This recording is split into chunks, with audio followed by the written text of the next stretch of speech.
का जो ये पर्व मनाया जाता है, यह शिव विवाह के उपलक्ष्य में शिवरात्रि का यह पर्व शिव है और साथ में रात्रि है और शिव विवाह है। जो ओकेज़न है वह शिव विवाह का अर्थात शिव विवाह के स्मरण में इस त्योहार को मनाया जाता है। बहुत पवित्र माना जाता है, बहुत पावन माना जाता है। अमावस्या की तिथि को अमावस्या लग जाती है और फिर इस अमावस्या के योग में कई महापुरुषों का जन्म भी हुआ है। रामकृष्ण परमहंस, ठाकुर रामकृष्ण परमहंस का जन्म भी इसी प्रकार से शुक्ल पक्ष की द्वितीया को माना जाता है, लेकिन अमावस्या योग के अंतर्गत ही माना जाता है। अर्थात अमावस के योग में ही उनका जन्म हुआ था। तो अमावस का योग बनना और ये रात्रि का संयोग बनना, वैसे ज़्यादातर जो हम त्योहार मनाते हैं किसी महापुरुष के नाम पर, वो दिवस के रूप में मनाते हैं हम। दिवस नाम देते हैं हम। जैसे कि आप खासकर हमारी संस्कृति में चलिए, थोड़ा-सा रहस्यमयी अध्यात्म है यहाँ का, तो आध्यात्मिक दृष्टिकोण से त्योहार मनाए जाते हैं। आध्यात्मिक महत्व के साथ पर्व त्योहारों को मनाया जाता है। लेकिन अगर आप जाओगे तो पश्चिम में, तो पश्चिम के जितने भी त्योहार हैं या हमारे यहाँ भी बहुत सारे त्योहार जिनमें दिवस शब्द का प्रयोग होता है, रात्रि शब्द का प्रयोग नहीं होता। और पाश्चात्य त्योहारों में तो कभी वैलेंटाइन डे है, तो कभी क्रिसमस डे है, तो कभी वुमेन्स डे है, तो कभी एनवायरनमेंट डे है। तो लोग डे मनाते हैं, नाइट नहीं सेलिब्रेट करते। ठीक है? तो डे मनाने का ये तरीका है। दिन में लोग उत्सव मनाते हैं या उसे दिन कहते हैं, रात्रि का संबोधन नहीं दिया जाता। ठीक?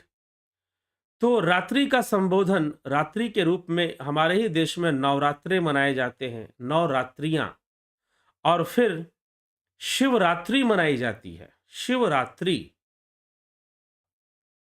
शिवरात्रि, नवरात्रि, रात्रि शब्द क्यों जुड़ता है? रात्रि शब्द क्यों जुड़ता है? ठीक है? इस विषय को थोड़ा आज हम चर्चा में लेते हैं कि शिव दिन, शिव विवाह या शिवरात्रि क्यों लिखा गया या नवरात्रि क्यों लिखा गया? नव दिवस लिख देना चाहिए था या शिव दिवस लिख देना चाहिए था, लेकिन शिवरात्रि मनाई जाती है। वो भी अमावस्या में मनाई जाती है, जब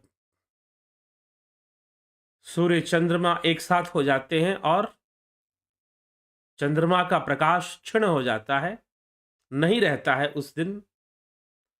उस दिन ऐसा क्यों? कारण क्या है? और इस अमावस योग में पाया गया है कि कई सिद्ध संतों का जन्म भी अमावस योग में हो जाता है।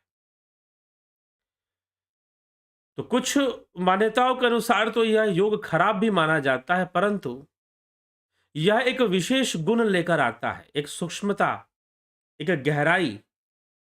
व्यक्ति के अंदर अंधकार में भी बहुत कुछ देखने की क्षमता होती है। तो शिवरात्रि, शिव और रात्रि, रात्रि का तात्पर्य क्या है यहां पर? भगवान कृष्ण अर्जुन से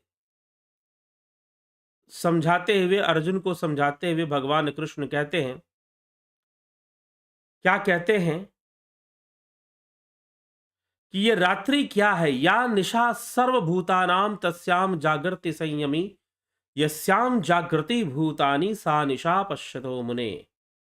या निशा सर्वभूतानाम, जो सभी भूत प्राणियों के लिए, सभी जगत के लिए, भूत जगत के लिए जो रात्रि है। निशा, निशा माने रात्रि। या निशा सर्वभूतानाम तस्याम जागृति संयमी, यस्याम जागृति भूतानि, जो सभी सर्वभूतानाम, जो सभी भूतों के लिए, सभी जीवों के लिए, सभी मनुष्यों पशुओं के लिए जो रात्रि है, वह संयमी अर्थात योगी। संयमी किसे कह सकते हैं? जो योगी है। योग सूत्र में आप संयम का सिद्धांत पढ़ सकते हैं, संयम के रहस्य को पढ़ सकते हैं। संयम से ही सिद्धि आती है। संयम से ही सिद्धि आती है। तो भगवान कृष्ण कहते हैं कि या निशा सर्वभूतानाम तस्याम जागृति संयमी। जो संयमी है, जो योगी है, वह जागता है उस रात्रि में जिस रात्रि में संसार के लोग सो जाते हैं। तस्याम जागृति संयमी यस्याम जागृति भूतानि सा निशा पश्यतो मुने। और जिसे संसार के लोग जागना समझते हैं, जिसे संसार के लोग जागना समझते हैं, उसे जिसे संसार के लोग जागना कहते हैं या जागना मानते हैं या जागना समझते हैं, उसे योगी जन, उसे धीर जन, उसे ज्ञानी जन, उसे सोने के बराबर समझते हैं। यस्याम जागृति भूतानि सा निशा पश्यतो मुने। जो मुनि है, जो दृष्टा भाव रखने वाले हैं, जो संयमी है, जो योगी है, वह उसे सोना मानते, सा निशा, उसे रात्रि समझते हैं। तो जिसे संसार के लोग जागना समझते हैं, संसार में लोग किसे जागना समझते हैं? जिसने कैसे भी बहुत धन एकत्र किया, बहुत माया इकट्ठी की, बहुत संसारिक भोगों को भोगा, फिर रोगों से लड़ने लगा। तो प्रारंभ में तो ऐसे लोगों को हम चालाक समझते हैं। ये बात अलग है कि बाद में वो रोगों से लड़ने लगे। तो प्रारंभ में हम उसे चालाक समझते हैं, उसे समझदार समझते हैं कि भाई ये बहुत ही चतुर व्यक्ति है, बहुत समझदार व्यक्ति है, लेकिन वह मूर्ख है योगियों की नजर में। और जिसे वो जागना समझते हैं, उसे वो सोना समझते हैं, और जिसे वो सोना समझते हैं, उसे वो जागना समझते हैं।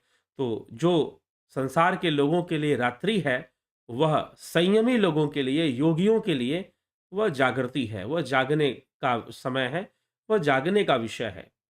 तो संसार के लोग माया की निद्रा में सोते हैं, और योगी इस त्रिगुणी माया को पार कर जाता है, त्रिगुणी माया के इस सागर को पार कर जाता है, और उसे पार कर कर अपनी मुक्ति को प्राप्त करता है। तो योगी का जीवन कुछ ऐसा होता है। तो तस्याम जागृति संयमी यस्याम जागृति भूतानि सा निशा पश्यतो मुने। तो भूत प्राणियों के लिए जो जगना है, वो संयमी लोगों के लिए, योगियों के लिए सोने के बराबर है, और जिसे वो रात्रि समझते हैं, उसे वो दिवस मानते हैं। तो शिव की रात्रि योगियों की रात्रि है। शिव की रात्रि योगियों की रात्रि है, या उनकी रात्रि नहीं है जो कामदेव के वश में जीवन व्यतीत करते हैं। यह उनकी रात्रि नहीं है जो काम के वशीभूत ही अपना संपूर्ण जीवन व्यतीत करते हैं। ये उनके लिए यह रात्रि नहीं है। ठीक, यह तो संयमी लोगों के लिए यह दिवस के समान है, रात्रि के समान नहीं है। तो शिवरात्रि और शिव विवाह बहुत ही गहरे आध्यात्मिक रहस्यों को लेकर है, और कल भी हमने इसके आध्यात्मिक रहस्यों पर चर्चा की कि शिव विवाह से पहले कामदेव का दहन हो जाना ही उसकी आध्यात्मिकता का पहला प्रमाण है। वैसे गोस्वामी जी तो लिख ही रहे हैं कि भवानी शंकर वंदे श्रद्धा विश्वास रूपिणो याभ्याम बिना न पश्यन्ति सिद्धा स्वांतस्तमीश्वरम। कि भवानी जी स्वयं श्रद्धा रूप हैं, और शिव जी विश्वास रूप होकर हमारे घट के भीतर ही विराजमान हैं। हमें उन्हें अपने भीतर से ही जानना चाहिए, हमें उन्हें अपने भीतर से ही समझना चाहिए। भवानी शंकर वंदे श्रद्धा विश्वास रूपिणो। श्रद्धा और विश्वास रूप है, भीतर का विषय है, बाहरी विषय नहीं है। ये योग का विषय है, यह जानने का विषय है। जो घट के भीतर ही वो तत्व का दर्शन कर ले, वह योगी श्रद्धा विश्वास के माध्यम से करेगा, और घट में ही शिव पार्वती का मिलन होगा, कहीं बाहर नहीं होगा। तो पहले भी प्रारंभ से ही गोस्वामी तुलसीदास जी रामचरितमानस में शिव पार्वती के आध्यात्मिक तत्व पक्ष को, तात्विक पक्ष को लेकर शुरू से ही चल रहे हैं। लेकिन फिर भी एक कथा भी है पुराणों की। तो रामचरितमानस के अंदर जो कथा है, वो पुराणों और रामायण से ली हुई कथाएं ही हैं, कुछ अलग नहीं है। लेकिन फिर भी कथाओं में थोड़ा भेद आ जाता है। तो लेखकों के कारण या समय काल और परिस्थिति के कारण भी फर्क आ जाता है। तो वो फर्क रामचरितमानस में भी दिखाई देता है। कथा को कहने में और बताने में थोड़ा सा अंतर हम यहां पर देख सकते हैं, समझ सकते हैं। ठीक है, तो इसीलिए गोस्वामी तुलसीदास जी यहां पर इस प्रकार से वर्णन करते हैं कि किस प्रकार से पार्वती जी ने कठोर तपस्या की। तो कल हमने तपस्या की चर्चा तो सुनी, लेकिन चौपाइयों पर हमने ध्यान नहीं दिया था। तो चलिए अब हम इन चौपाइयों को भी साथ में लेकर चलते हैं और क्या गोस्वामी जी कहते हैं, किस तरह से आगे बताते हैं।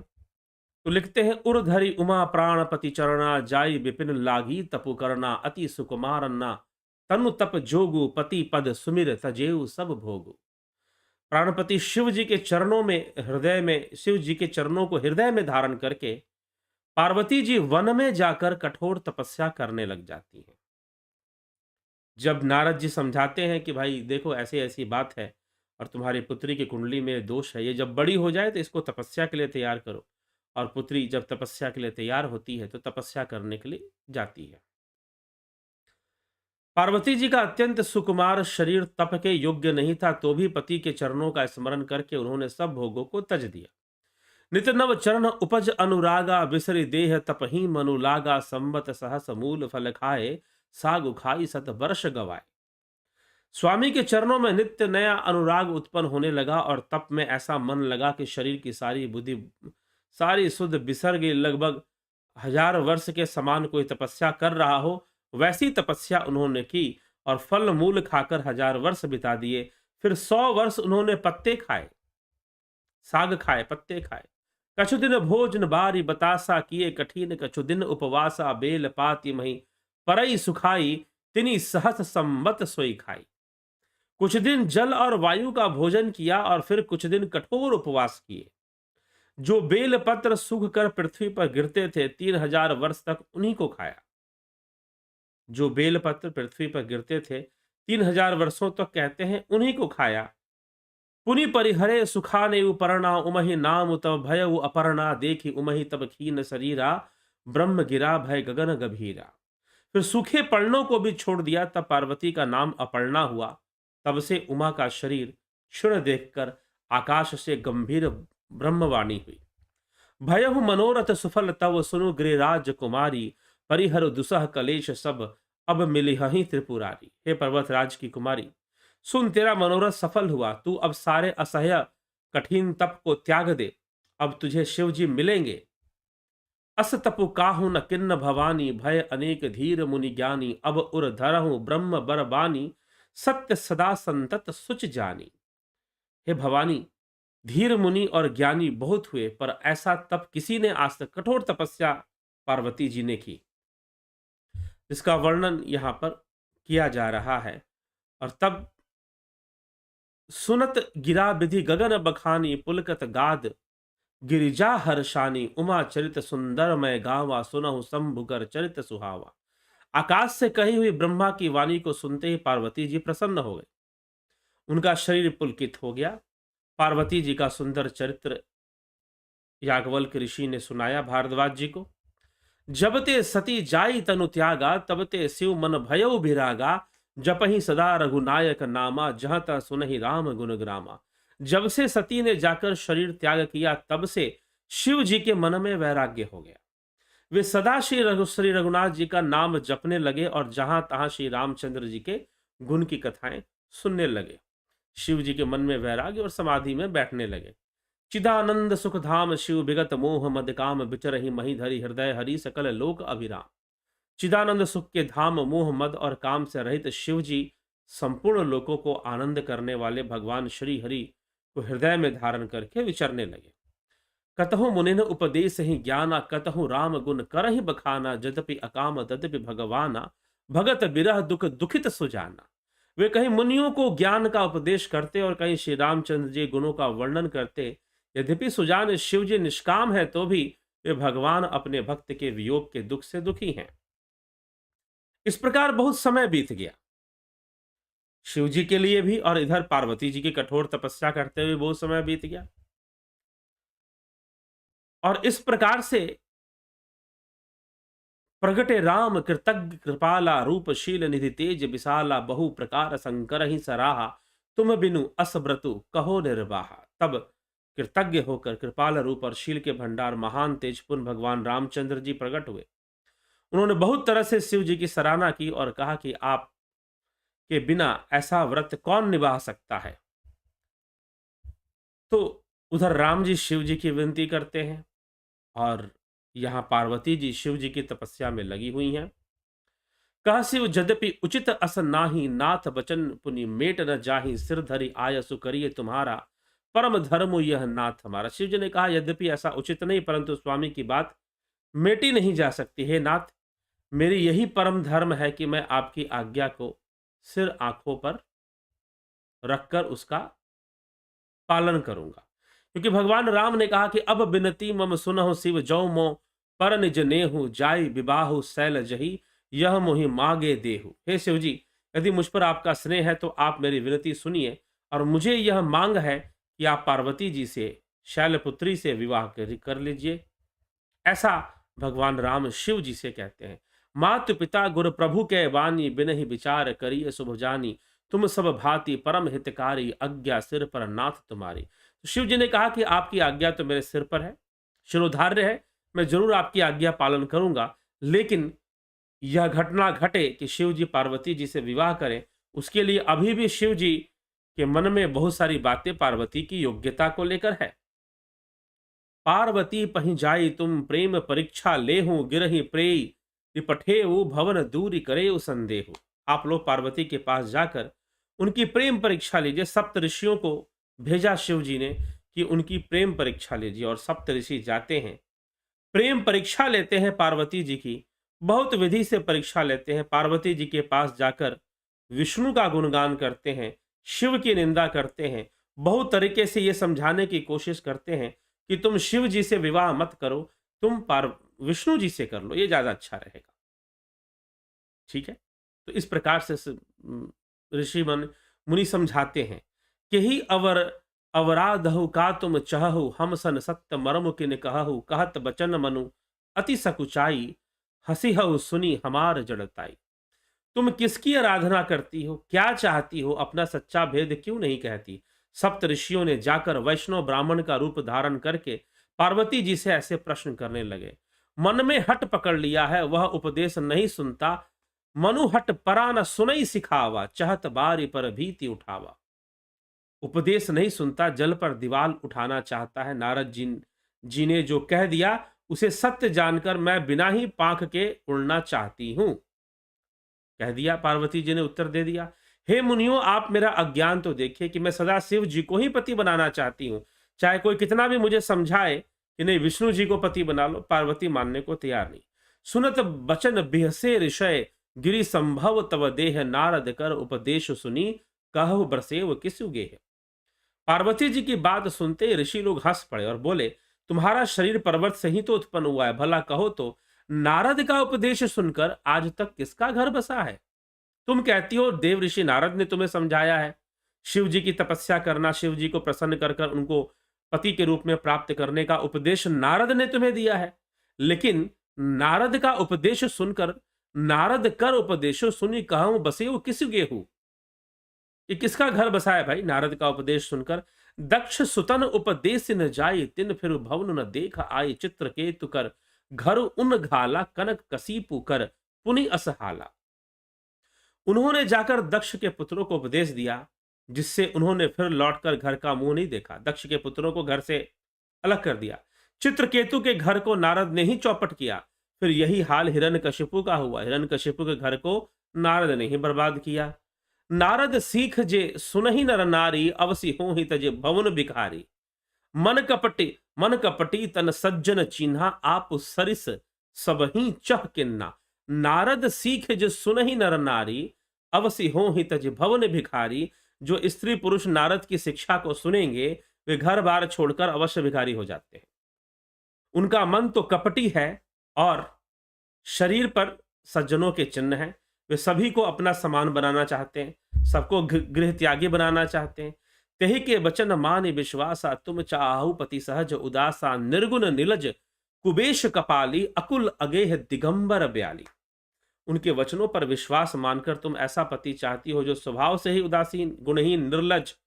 अब शिव जी की निंदा हो रही है। बुरे वेश वाला, नर कपालों की माला पहनने वाला, कुलहीन, बिना घर बार का, नंगा और शरीर पर सांपों को लपेट के रखने वाला, ऐसे वर के मिलने से कहो तुम्हें क्या सुख होगा पुत्री। इसलिए तुम व्यर्थ में इस चक्कर में पड़ी हो। अब शिव को कोई चिंता नहीं रही, भीख मांगकर खा लेते हैं और सुख से सोते हैं। ऐसे स्वभाव से ही अकेले रहने वालों के घर भी भला क्या कभी स्त्रियां टिक सकती हैं? क्या ऐसे लोगों के यहाँ स्त्रियां टिकेंगी कैसे? अब भी हमारा कहना मान लो। ऋषि मुनि समझाते हैं पार्वती जी को, अजहु मानहु कहा हमारा, हम तुम कहूं बरु नीक विचारा, अति सुंदर सुचि सुखद सुशीला, गावही वेद जासु जस लीला। अब भी हमारा कहा मान लो, हमने तुम्हारे लिए अच्छा वर विचारा है, वो बहुत ही सुंदर पवित्र सुखदायक सुशील और जिसका यश और लीला वेद गाते हैं। दूषण रहित सकल गुण राशि श्रीपतिपुर बैकुंठ निवासी, असबरु तुम ही मिलाऊ आनी, सुनत बिहसी कह बचन भवानी। वह दोषों से रहित सारे सद्गुणों की राशि लक्ष्मी जी के स्वामी वैकुंठपुरी के रहने वाले, हम ऐसे वर को लाकर तुमसे मिला देंगे। यह सुनते ही पार्वती जी हंसकर बोली, सत्य कहे उग्र भव तनु एहा, हट न छुटय छुटय बरु देहा। कनकऊ पुनि पशानते होई, जा रेहू सहजु न परिहर सोई। सत्य कहो गिरि भव तनु एहा, हट न छुटय छुटय बरु देहा। यह शरीर छूट जाएगा लेकिन मेरा हट नहीं छूटेगा। आपने यह सत्य ही कहा कि मेरा यह शरीर पर्वत से उत्पन्न है, इसलिए हट नहीं छूटेगा। शरीर भले छूट जाए, सोना भी पत्थर से ही उत्पन्न होता है, सो वह जलाए जाने पर भी अपना स्वभाव नहीं छोड़ता। सोना भी कनकऊ कनकऊ पुनि पाषाण ते हुई, जा रहे हूं सहज न परिहर सोई। कि सोना भी पत्थर से निकलता है लेकिन जलाए जाने पर भी अपना स्वभाव नहीं छोड़ता। नारद बचन न मैं परिहरऊं, बसऊं भवन उजरऊं नहीं डरऊं। गुरु के बचन प्रतीति न जेहि, सपने हो सुगम न सुख सिधि तेहि। अतः मैं नारद के वचनों को नहीं छोड़ूंगी, चाहे घर बसे या उजड़े, इससे मैं नहीं डरती। और जिसको गुरु के वचनों पर विश्वास नहीं, उसको सुख सिद्धि स्वप्न में भी सुगम नहीं होता। महादेव अवगुण भवन विष्णु सकल गुण धाम, जेहि कर मुन रम जाहि सन तेहि तेहि सन काम। माना कि महादेव जी अवगुणों के भवन है और विष्णु समस्त सद्गुणों के धाम है, पर जिसका मन जिसमें रम गया उसको तो उसी से काम है। कुछ ऐसी बात पार्वती जी ने कह दी। हे मुनीश्वरों, यदि आप पहले मिलते तो मैं आपका उपदेश सिर माथे पर रखकर सुनती, परंतु अब तो मैं अपना जन्म शिव जी के लिए हार चुकी हूं। फिर गुण दोषों का विचार कौन करेगा? जो तुम्हारे हट हृदय विशेषी, रही न जाय बिनु किए बिरेशी। तो कतुकिन्न आलसु नाही, बर कन्या अनेक जग माही। अगर तुम अपने हट को नहीं छोड़ती, यदि आपके हृदय में बहुत ही हट है और विवाह के बातचीत किए बिना आपसे रहा ही नहीं जाता, तो संसार में वर कन्या बहुत हैं। खिलवाड़ करने वालों को आलस्य तो होता नहीं है। मेरा तो करोड़ों जन्म तक यही हट रहेगा कि मैं शिव जी की पत्नी बनूं, शिव जी को ही वरूंगी, नहीं तो कुमारी ही रहूंगी। स्वयं शिव जी 100 बार कहें तो भी नारद जी के उपदेश को नहीं, अगर शिव जी भी आकर समझाएं तो भी नारद जी ने जो मुझे उपदेश दिया है कि पुत्री तुझे कैसे भी तपस्या करके शिव जी को प्रसन्न करना है और उनसे ही विवाह करना है, मैं अपने हट को तब भी नहीं छोड़ूंगी अगर स्वयं शिव भी आकर समझा दे। अगर स्वयं शिव भी आकर समझा दे तो पार्वती जी समझने के तैयार नहीं है। इतना उनका कठोर प्रतिज्ञा है, उनका कठोर तब है। जग जननी पार्वती जी ने फिर कहा कि मैं आपके पैर पड़ती हूं, आप अपने घर जाइए, बहुत देर हो गई। शिव जी में पार्वती जी का ऐसा प्रेम देखकर ज्ञानी मुनि बोलते हैं, भवानी जी आपकी जय हो। उनका जय जयकार करते हैं। जय जय जय जगदम्ब के भगवानी, जय जय जय जगदम्ब के भवानी। मैं पापर हूं कही जगदम्बा, तुम गृह गवन भयो विलंबा। देखी प्रेम बोली मुनि ज्ञानी, जय जय जय जगदम्ब के भवानी। तुम माया भगवान शिव, सकल गजत पितुमाती। नाई चरण सिर मुनि चले, पुनि पुनि हर्षत गातु। आप माया हैं और शिव जी साक्षात ईश्वर हैं। आप दोनों समस्त जगत के माता पिता हैं। मुनि पार्वती जी के चरणों में प्रणाम कर कर उनको प्रणाम कर कर फिर वहां से चल पड़ते हैं और उनका शरीर पूरा पुलकित हो जाता है। जाय मुनिन हिमवंत पठाए, करे बिनती गिरजहि गृह लाए। बहुरी सप्त ऋषि शिव पही जाई, कथा उमा के सकल सुनाई। सारी कथा जाकर शिव जी को सप्त ऋषियों ने सुना दी। भाई वो तो बड़ी जिद्दी है और वो तो बिल्कुल कह रही कि अगर शिव जी भी 100 बार आएंगे और समझाएंगे तो भी मैं वही करूंगी जो नारद जी ने जो मुझे मार्ग दिखाया है कि तुम साधना करो, तपस्या करो शिव जी को पति के रूप में प्राप्त करने के लिए। भय मगन शिव सुनत स्नेहा, हर्षि सप्त ऋषि गवने गेहा। मनुथिर करी तब संभ सुजाना, लागे कर्ण रघुनायक ध्याना। पार्वती जी का प्रेम सुनते ही शिव जी आनंद मग्न हो गए। शिव जी आनंद मग्न हो गए। तारकु असुर भयो तेहि काला, भुज प्रताप भुज तेज विशाला, तेहि सब लोक लोकपति जीते, भय देव सुख संपत्ति रीते। उसी समय एक तारकासुर नामक राक्षस हुआ, असुर हुआ, जिसके भुजाओं का बल, प्रताप और तेज बहुत बड़ा था। उसने सब लोक और लोकपालों को जीत लिया। सब देवता सुख और संपत्ति से रहित हो गए। अज अमर सो जीति न जाई, हारे सुर करे विविध लड़ाई, तब बिरंच सन जाई पुकारे, देख बीधि सब देव दुखारे। वह अजर अमर था, इसीलिए किसी से जीता नहीं जाता था। देवता उसके साथ बहुत तरह की लड़ाइयां लड़कर हार गए थे। तब उन्होंने ब्रह्मा जी के पास जाकर पुकार मचाई कि ब्रह्मा जी, सब देवताओं को दुखी देखा। ब्रह्मा जी ने सब समझाकर इस दैत्य की मृत्यु तभी होगी जब शिव जी के पुत्र होगा और उन्हीं के पुत्र से इसका वध होगा। मोर कहाँ सुनि करहु उपाय, होई ही ईश्वरी करही सहाय, सती जो तजी दक्ष मख देहा, जन्मी जाई हिमाचल गेहा। सती जी ने हिमाचल के घर में जन्म ले लिया है।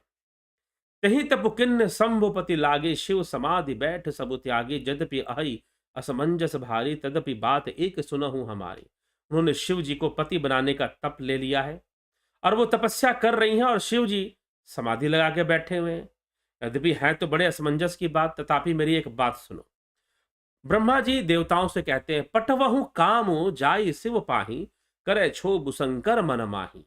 तब हम जाई शिव ही सिर नाई, करवा उब विबाहु बरी आई। पटवहु काम मतलब भेज दो, कामदेव को भेज दो। तुम जाकर कामदेव को शिव जी के पास भेजो, वो शिव जी के मन में क्षोभ उत्पन्न करे, उनकी समाधि को भंग करे। तब हम जाकर शिव जी के चरणों में सिर रख देंगे और फिर वह विवाह अवश्य करेंगे। एह विधि भलई देव हित होई, मत अति नीक कहई सब कोई। अस्तुति सुरन किन्न अति हेहु, प्रगटेउ विषम विषम बान झस केतु। इस प्रकार से भले ही देवताओं को हित हो, सबने कहा यह सम्मति बहुत अच्छी है। फिर देवताओं ने बड़े प्रेम से स्तुति की और कामदेव को तैयार किया कि जाओ भैया, अब तुम्हारे ही हाथ में सब कुछ है। सुरन कही निज विपति, सब सुनी मन किन्न विचारी, शंभु विरोध न कुशल मोहि, बिहसे कहु असमार। देवताओं ने कामदेव से अपनी सारी विपत्ति कह सुनाई। सुनकर कामदेव ने मन में विचार किया और हंसकर देवताओं से यूं कहा कि शिव जी के साथ विरोध करना मेरे लिए तो कुशल नहीं होगा, मेरे लिए भला नहीं होगा। तदपि करब मैं काज तुम्हारा, श्रुति कह परम धर्म उपकारा, परहित लागी तजई जो देही, संतत संत प्रसहित ही प्रशंसहिते ही। कि फिर भी मैं तुम्हारा काम करूंगा, क्योंकि इसमें देवताओं का उपकार है तो मैं करूंगा, क्योंकि वेद दूसरों के उपकार को परम धर्म मानते हैं। जो दूसरों के हित के लिए अपना शरीर त्याग देता है, संत सदा उसकी बड़ाई करते हैं। तो मैं भी ये काम करने अवश्य जाऊंगा। अस कही चले उ सबहि सिरु नावी, सुमन धनुष कर सहित सहाय, चलत मार अस हृदय बिचारा, शिव विरोध ध्रुव मरनु हमारा। कामदेव चल पड़े। यह निश्चय करके कि मैं जाऊंगा और मैं बचूंगा, ऐसा भी संभव नहीं है। चलते समय कामदेव ने हृदय में ऐसे विचार किया कि शिव जी के विरोध करने से मेरा मरण तो निश्चित ही है, मेरी मृत्यु निश्चित ही है। तब आपन प्रभाव विस्तारा, निज बस किन्न सकल संसारा, कोपेउ जबहि बार चिर केतु, क्षण महु मिटे सकल श्रुति सेतु। तब उसने अपना प्रभाव फैलाया और समस्त संसार को अपने वश में कर लिया। वही जो कल की कथा हमने सुनी थी। ब्रह्मचर्य व्रत संयम नाना, धीरज धर्म ज्ञान विज्ञाना, सदाचार जब जोग विरागा, सभय विवेक कटुक कटकू सब भागा। सबका विवेक खत्म हो गया। जो ब्रह्मचारी थे, जो नियम करने वाले थे, नाना प्रकार के संयम करने वाले थे, धीरज धर्म ज्ञान विज्ञान सदाचार जप योग वैरागी आदि विवेक की सारी सेना डरकर भाग गई। सारा वैराग्य भाग गया, सब ब्रह्मचर्य भाग गया, सब विवेक धीरज धर्म ज्ञान वैराग्य, ये जितने भी बलशाली हैं ये सब भाग गए कामदेव के सामने। सबने घुटने टेक दिए। ऋषियों का वैराग्य टूटने लगा, ब्रह्मचर्य खंडित होने लगा और जप योग वैराग्य ऋषि छोड़ने लगे और सब शांत हो गए। मात्र पूरे विश्व में अब कामदेव का ही प्रसार हो गया। भागे विवेक सहाय सहित, सो भुगट संजगु मही मूरे, सदग्रंथ पर्वत कदरन नी महु जाई, ते ही अवसर दूरे। होनी हार का कर तार को, रखवार जग खर भरू परा, दुई मात कही रतिनाथ जेही, कोह कहूं कोपि करु, कर धनु सरु धरा। विवेक अपने सहायकों के सहित भाग गया। उसके योद्धा रणभूमि से पीठ दिखा दिए। अब गोस्वामी तुलसीदास जी यहां पर इस दृश्य को अलंकृत कर रहे हैं, जैसे कि युद्ध शुरू हो गया हो कामदेव और ज्ञान और वैराग्य के बीच में। कामदेव का प्रसार इतना बढ़ा कि विवेक, ज्ञान, वैराग्य, भक्ति, धीरज, धर्म, संयम सब के सब वहां से भागने लगे। सब वहां से भागने लगे। इन सब का मानवीकरण कर दिया। कामदेव का मानवीकरण हुआ एक तरफ। तो तुलसी रचना की यह विशेषता है, यह साहित्यकार की विशेषता है कि काम भावना को कामदेव के रूप में, काम भावना को कामदेव के रूप में क्या किया गया है? काम भावना को कामदेव के रूप में मानवीकरण कर दिया गया है। तो वैसे ही गोस्वामी तुलसीदास जी सबका मानवीकरण कर देते हैं। क्या करते हैं कि सबको वो भाव प्रदान कर देते हैं, सबको भाव प्रदान कर देते हैं। और सबको भाव प्रदान करके मनुष्य सेना के रूप में, जैसे कि मानवों की योद्धाओं की सेना होती है, वैसी सेना का रूप दे देते हैं। कि जैसे कामदेव अपना धनुष बाण लेकर चले हैं, अपना रथ लेकर चले हैं, जैसे युद्ध करने चले हों, और फूलों का बाण, सुमन बाण, सुमन बाण तुलसीदास जी लिखते हैं कि कामदेव अपना बाण लेकर चले हैं। तो यहां पर विवेक वैराग्य की जो सेना है वह परास्त हो रही है। आज कामदेव का समय है, विश्वनाथ के ऊपर संधान करेंगे। उनको पता है कि शायद ही मैं बचूंगा, मेरा मरण तो निश्चित है, लेकिन फिर भी निकल पड़े हैं विश्वनाथ पर विजय प्राप्त करने के लिए, क्योंकि उनको लगता है कि इसी में भलाई है, देवताओं की भलाई इसी में है। तो इस प्रकार से सारे संजोग बनते हैं और कामदेव चलते हैं। जे सजीव जग अचर चर नारी पुरुष अस नाम, ते निज निज मर जाद तजी भय सकल बस काम। जगत में जितने स्त्री पुरुष संज्ञा वाले जितने चर अचर प्राणी थे, वे सब अपनी अपनी मर्यादा छोड़कर काम के वश में चले जाते हैं, काम के वश में हो जाते हैं। सबके हृदय मदन अभिलाषा, सबके हृदय में मदन बैठ जाते हैं, मतलब कामदेव ही सबके हृदय में बैठ जाते हैं। सबके हृदय मदन अभिलाषा, लता निहार नवही तरुशाखा, नदी उमगी अम्बुधि कहूं धाई, संगम करही तलाव तलाई। सबके हृदय में काम की इच्छा हो गई। लताओं को देकर वृक्षों की डालियां झुकने लगी, नदियां उमड़ उमड़ कर समुद्र की ओर दौड़ी और ताल तलैया भी आपस में संगम करने लगी। जहां असी दशा जड़हन के बरनी, को कई सकई सचेतन करनी, पशु पक्षी नभ जल थल चारी, भय काम बस समय बिचारी। जल थल, चाहे वो जल में रहने वाला जलचर हो, थलचर हो, नभचर हो, उभयचर हो, सब के सब काम के वश में हो गए। मदन अंध व्याकुल सब लोका, काम के वश में लोग कामांध हो गए, सब लोग कामांध होकर व्याकुल हो गए। मदन अंध व्याकुल सब लोका, निस दिनु नहीं अवलोक ही को का, देव धनुज नर किन्नर ब्याला, प्रेत पिशाच भूत बेताला। आदमी तो छोड़ दीजिए आप, जलचल थलचल नभचर और उभयचर तो आप छोड़ ही दीजिए, चकवा चकवी रात दिन अब नहीं देखते। देव दैत्य मनुष्य किन्नर सर्प प्रेत पिशाच भूत बेताल, सब के सब काम के वश में चले गए। इनका ये दशा न कहे भवानी बखानी, सदा काम के चेरे जानी, सिद्ध विरक्त महामुनि जोगी, तेपी काम बस भय वियोगी। जो सिद्ध है, विरक्त है, महामुनि है, महान योगी भी काम के वश में होकर योग रहित या स्त्री के विरह में जीवन जीने लगे, उनको स्त्री याद आने लगी। इस प्रकार से वो काम के वश, तो काम का प्रकोप स्थान दिया इस काम को भी। इसलिए गोस्वामी तुलसीदास जी तो कई बार इस काम की चर्चा रामचरितमानस में करते हुए कई बार लिखते हैं कि बड़े से बड़ा, वो तो यहां तक कहते हैं कि कोई सिद्ध और अवतारी भी आ जाए तो काम को वो भी लेकर आते हैं, क्योंकि वह एक इस प्रकृति के अंदर अनिवार्य तत्व के रूप में तुलसीदास जी ने इसको माना है। तो इसीलिए वो सभी सिद्धों को, कोई ऐसा नहीं हो सकता, वो कहते कि कोई ऐसा शरीरधारी नहीं हो सकता है जो काम बाण से कम जीवन में एक बार घायल ना हुआ हो। चाहे वो बड़े से बड़ा सिद्ध पुरुष हो, बड़े से बड़ा तपस्वी हो, बड़े से बड़ा पहुंचा हुआ हो, लेकिन अपने जीवन में वो एक बार काम बाण से घायल ना हुआ हो, ऐसा हो नहीं सकता है। ठीक है। अब उसे वो काम बाण को वो स्त्री की नजरें वो बताते हैं, इस तरह से उन्होंने वहां पर लिखा है।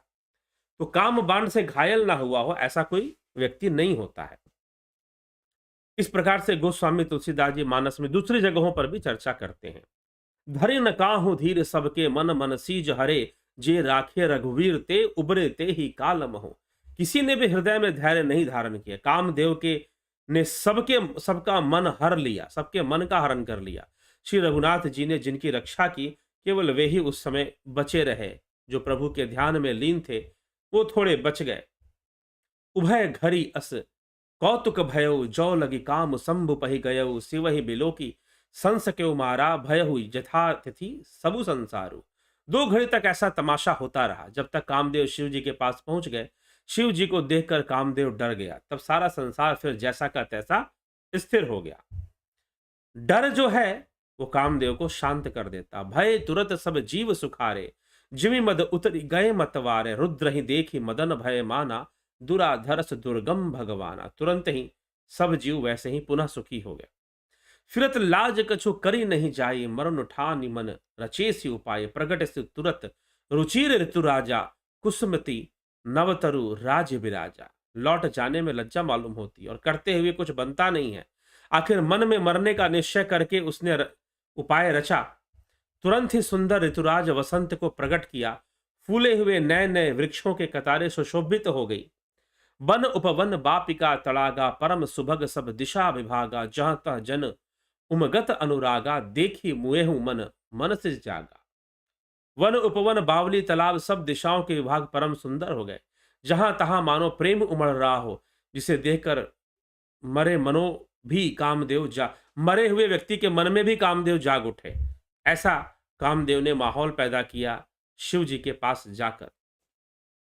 मरे हुए मन में भी कामदेव जागने लगा। जाग ही मनोभाव में, मतलब अब कहते हैं, अब यहां पर वो लेवल आ गया कामदेव के। पहले तो वो थोड़ा डरे शिव जी को देखकर, फिर देखा कि नहीं मुझे तो अपना काम करना ही है भाई, मैं जो करने आया हूं वो तो मैं करूंगा ही करूंगा। तो फिर से कामदेव ने अपना प्रसार बढ़ाना शुरू किया। और जब इस बार प्रसार बढ़ाना शुरू किया तो फिर चाहे कोई रघुपति भक्त हो चाहे जो हो, गोस्वामी जी लिखते हैं मरे हुए मन में भी, मतलब मरा हुआ जो व्यक्ति है, यहां पर अलंकार है, अतिशोक्ति अलंकार।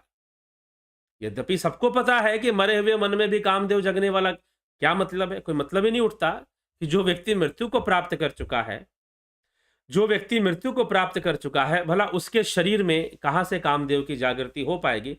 उसका शरीर तो निश्चल पड़ा है, लेकिन वो चलिए वो दूसरी योनि में चला जाएगा, उसका अगला जन्म हो जाएगा, बात अलग है। लेकिन मरे हुए के लिए गोस्वामी तुलसीदास जी कह रहे हैं यह एक अलंकार, यह काव्य रचना। इसलिए मैंने पहले कह दिया था कि मानस काव्य रचना है, मानस साहित्य के दृष्टिकोण से बहुत श्रेष्ठ कृति है। तो यहां पर उस तरह की बातें की जाएंगी अलंकृत कर किसी बात के महत्व को। अब पार्वती जी ने 1000 वर्षों तक तपस्या की, तो यह बात भी समझने योग्य, 1000 वर्षों तक तपस्या कैसे की, तुलसीदास जी लिख रहे हैं। 1000 वर्ष तो मनुष्य की आयु ही नहीं होती, तो तपस्या कैसे। ठीक है, तो फर्क क्या होता है कि 1000 वर्ष, क्योंकि वहां के लिए 1000 वर्ष नहीं होता, शिव देव योनि के लिए, देवलोक के लिए 1000 वर्ष नहीं होते। वो 1000 वर्ष तो 100 दिन में खत्म हो जाएंगे। तो इतना का अंतर पड़ जाएगा। तो यह भी हमें साथ में समझना चाहिए। तो उस संदर्भ में ये बातें कही जा रही है कि देवताओं का के लिए यह बातें गोस्वामी जी लिख रहे हैं। और यहां पर मरे हुए मन में भी कामदेव जागने लगा। वन की सुंदरता कहीं नहीं जा सकती थी। काम रूपी अग्नि का सच्चा मित्र शीतल मंद मंद सुगंधित पवन चलने लगा। सरोवरों में अनेकों कमल खिल गए। जाग ही मनोभव मुएहु मन, बन सुभगता न परे कही, शीतल सुगंध सुमंद मारुत मदन अनल सखा सही। बिकसे सरन ही बहुकंज गुंजत पुंज मंजुल मधु करा, कल हंस पीक सुख सरस रव करी, गान नाचही अप्सरा। अप्सराएं नाचने लगी, गाने लगी। चारों तरफ सुंदर सुंदर मादकता से भरे सुगंध फैलाने वाले फूल खिल गए। चारों तरफ बहुत सुंदर माहौल बना दिया। अब कामदेव ने अपना ऐसा प्रभाव छोड़ा कि गोस्वामी जी लिखते हैं कि ऐसा प्रभाव छोड़ा कि मरे हुए मन में भी कामदेव अब आ चुके हैं। तो बाकी भाई किसके लिए क्या कहा जाए, फिर छोड़ दो बाकी लोगों को, अब वो चाहे जो भी हो। सकल कला करी कोटि विधि हारे सेन समेत चली न अचल समाधि शिव कोपि हृदय निकेत। कामदेव अपनी सेना समेत करोड़ों प्रकार की सब कलाएं करके हार गया, पर शिव जी की अचल समाधि तो नहीं टूटी। तब देखि रसाल बिटप बर साखा, तेहि पर चढ़े मदुन मन माखा। सुमन चाप निज सर संधाने, अति रीस ताकी श्रवण लगी ताने। आम के वृक्ष की एक सुंदर डाली देखकर मन में क्रोध भरा हुआ कामदेव उस पर चढ़ गया। उसने पुष्प धनुष पर अपने पुष्प बाण चढ़ाए और अत्यंत क्रोध से लक्ष्य की ओर भगवान भोलेनाथ के वक्षस्थल की ओर उसने कान तक खींचकर एक बाण मार दिया। छाड़े विषम विसक उर लागे, छुटी समाधि संभु तब जागे। भयो ईश मन क्षोभ विशेषी, नयन उघारी सकल दिश देखी। सौरभ पल्लव मदन बिलोका, भयो कोपि कंपय त्रैलोका। तब शिव तिसर नयन उघारा, चितवन काम भयो जरिचारा। कामदेव ने तीक्ष्ण बाण छोड़े जो शिव जी के हृदय में लगे, तब उनकी समाधि टूट गई। और तब उन्होंने चारों ओर खोलकर देखा कि भाई कौन है। आम के पत्तों के बीच में कामदेव उनको दिखाई दिया, जिससे तीनों लोग कांप उठे। तब शिव ने तीसरा नेत्र खोला और उनको देखते ही कामदेव जलकर भस्म हो गया, वहीं पर भस्म हो गया। तब शिव तीसर नयन उघारा, चितवन काम भयउ जरि छारा। हाहाकार भयउ जग भारी, डर पे सुर भय असुर सुखारी। समुझी काम सुख सोचहि भोगी, भय अकंटक साधक जोगी। जगत में बड़ा हाहाकार मच गया, देवता डर गए, दैत्य सुखी हो गए। भोगी लोग काम सुख को याद करके चिंता करने लगे और साधक योगी निष्कंटक हो गए। साधकों का, योगियों का मन शांत हो गया, लेकिन मन में जिनके काम भावना जागृत हो गई थी, वो भोगी लोग जो काम को भोगने की पूरी तैयारी कर चुके थे, वो बेचारे दुखी हो गए, क्योंकि उनके मन से भी काम निकल गया, कामदेव ही जल गया, सारी व्यवस्थाएं उनकी रह गई। जोगी अकंटक भय पति, गति सुनत रथि मूर्छित भई। रोदति बदति बहु भांति, करुणा करति शंकर पहि गई। अति प्रेम करि बिनति विविध विधि जोरी, कर सन्मुख रही प्रभु आशुतोष कृपाल शिव। अबला निरखी बोल सही। योगी निष्कंटक हो गए और कामदेव की स्त्री रति बहुत विलाप करने लगी। तब भगवान शिव ने उन्हें वरदान देते हुए, उन्हें समझाते हुए बोली, अब ते रति तब नाथ कर होई हूं नाम अनंगु। बिनु बपु व्याप ही सब ही पुनि, सुनी निज मिलन प्रसंगु। हे रति, अब से तेरे स्वामी का नाम अनंग है, वह बिना ही शरीर के सबको व्यापेगा। अब तू अपने पति से मिलने की बात सुन। जब जदु बंस कृष्ण अवतारा, होई ही हरन महामहि भारा। कृष्ण तनय हो ही पति तोरा, बचनु अन्यथा होई न मोरा। जब पृथ्वी के बड़े भारी भार को उतारने के लिए यदुवंश में श्री कृष्ण का अवतार होगा, तब तेरा पति उनके पुत्र के रूप में जन्म लेगा, तभी तो उनको शरीर के रूप में प्राप्त करेगी। रति गवनी सुनी शंकर बानी, कथा अपर अब कहूं बखानी। देवन समाचार सब पाए, ब्रह्मादिक बैकुंठ सिधाए। और तब सब अपने अपने लोक को चले गए। सभी देवताओं को शिव जी ने भेजा और फिर वहां पर शिव जी विवाह की तैयारी करते हैं, विवाह के लिए तैयार हो जाते हैं। अब सब कहते हैं कि सकल सुरहन के हृदय असंकर परम उछाहू, निज ने नहीं देखा चाही नाथ तुम्हार विबाहू। हे नाथ, हे शंकर, सब देवताओं के मन में ऐसा परम उत्साह है कि हे नाथ, वे अपने आंखों से आपका विवाह देखना चाहते हैं। शिव जी से कहा, यह उत्सव देखिए भरी लोचन, सोई कछु करहु मदन मद मोचन। काम जारी रति कहूं बरु दिन्ना, कृपा सिंधु यह अति भल किन्ना। हे कामदेव के मद को चूर करने वाले, आप कुछ ऐसा कीजिए जिससे सब लोग इस उत्सव को नेत्र भर कर देखें। हे कृपा के सागर, कामदेव को भस्म करके आपने रति को जो वरदान दिया, बहुत अच्छा किया। सासती करी पुनि करहु पसाऊ, नाथ प्रभुन कर सहज स्वभाव। पार्वती तपु किन्न अपारा, करहु तास अब अंगीकारा। अब पार्वती का आप ग्रहण कीजिए उसे और उनका तपस्या को पूर्ण कीजिए। तो इस प्रकार से सप्त ऋषियों ने, देवताओं ने, सबने शिव जी से यह प्रार्थना की।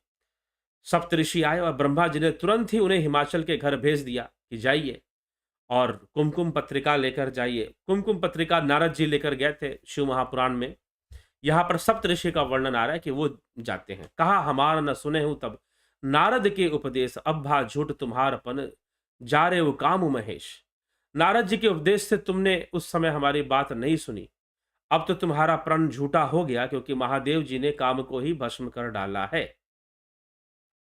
ठीक, चलिए, तो इस प्रकार से सप्त ऋषि जो तो पहले वहां गए जहां पार्वती जी थी और उनसे छल से भरे मीठे वचन बोले कि तुमने हमारे नारद के उपदेश, तुमने उस समय हमारी बात नहीं सुनी थी, अब तुम्हारा प्रण झूठा हो गया, क्योंकि महादेव जी ने काम को ये बात, ये जो दोहा तुलसीदास जी लिख रहे हैं, अब एक विचार कीजिएगा, ये विचारणीय तथ्य है। कई बार हम गोस्वामी तुलसीदास जी ने बहुत बड़ी बड़ी बात बहुत छोटे छोटे शब्दों में लिख दी है। तो गोस्वामी जी यहां पर जो दोहा लिख रहे हैं उसका अर्थ क्या है, क्या कहना चाहते हैं? तो कहा हमार न सुने हूं तब, कि सप्तऋषि दोबारा पार्वती जी के पास गए और कहा कि हमने तुम्हें समझाया था, तुमने हमारी बात नहीं सुनी, तुम चली थी विवाह करने और शिव जी ने तो कामदेव को ही भस्म कर डाला। अरे भाई, जिसने कामदेव को ही भस्म कर डाला वो विवाह क्यों करेगा किसी स्त्री से? अरे भाई, स्त्री पुरुष का विवाह या स्त्री पुरुष का मिलन तो काम के वशीभूत होता है, कामदेव के वशीभूत होता है, तो फिर भला कोई तुमसे क्यों विवाह करेगा? तो सप्त ऋषियों ने जाकर पार्वती जी को फिर से एक बार चढ़ा दिया, चढ़ाने की कोशिश की। अब क्या पार्वती जी उत्तर देंगी ना? तो सप्त ऋषि पार्वती जी के पास गए और उनसे बड़ी सुंदर वाणी कही। ये तुलसीदास जी की विशेषता है, वो कुछ ऐसा चीज, ऐसी बात लेकर आते हैं कि सुनते सुनते आपको लगेगा कि नॉर्मल कथा चल रही है, कथा चल रही है, चौपाइयां चल रही है, और अचानक से उन्हीं चौपाइयों में बहुत छोटे शब्दों में, बहुत मामूली शब्दों में कोई बहुत बड़ी बात गोस्वामी तुलसीदास जी लिख देते हैं। कोई बहुत बड़ा आध्यात्मिक रहस्य गोस्वामी तुलसीदास जी लिख देते हैं। यह उनके काव्य की, यह उनके इस महाकाव्य की विशेषता है। तो अब गोस्वामी जी यहां पर कुछ प्रकट कर रहे हैं।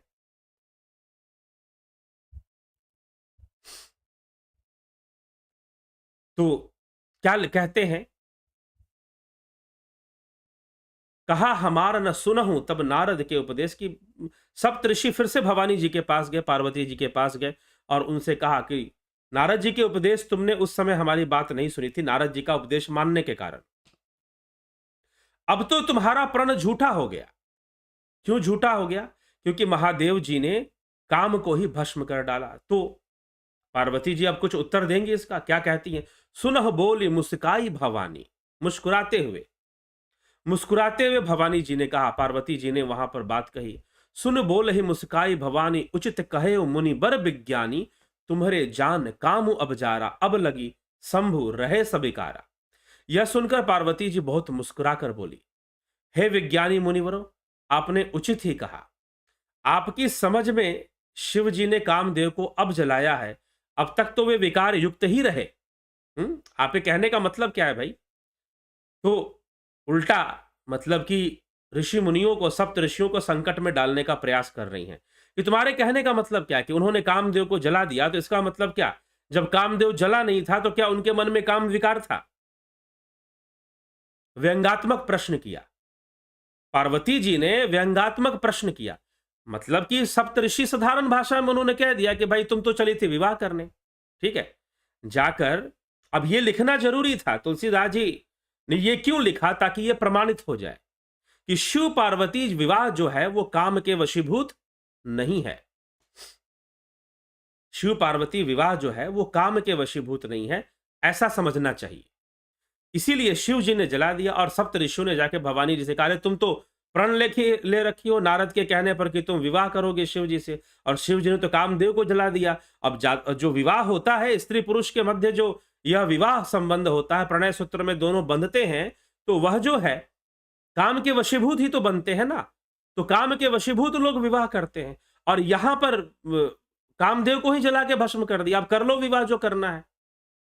सप्त ऋषियों ने जाकर पार्वती जी को एक टोंट मार दिया, एक व्यंग कर दिया। अब पार्वती जी उल्टा व्यंग करेंगी। अब यही तुम्हारा ज्ञान कहता है, इतनी ही समझ तुम्हारे भीतर है, अपने आप को मुनि ज्ञानी पंडित समझते हो, क्या इतना ही तुम्हारा ज्ञान है?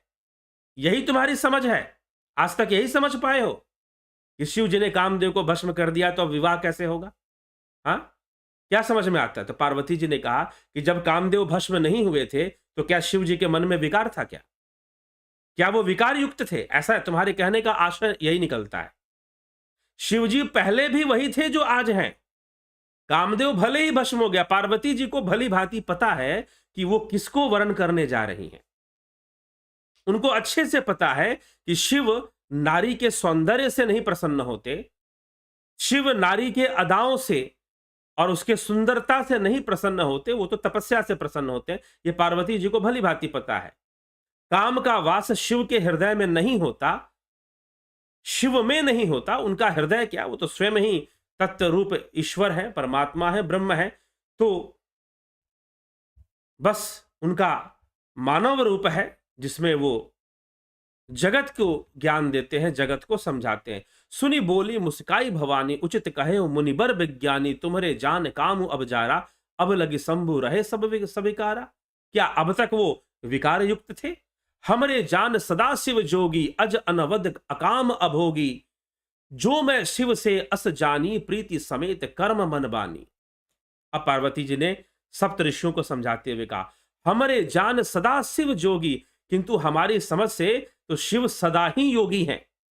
अज अनवध अकाम अगोभी, अजन्मे अनिंद काम रहित और भोगहीन है।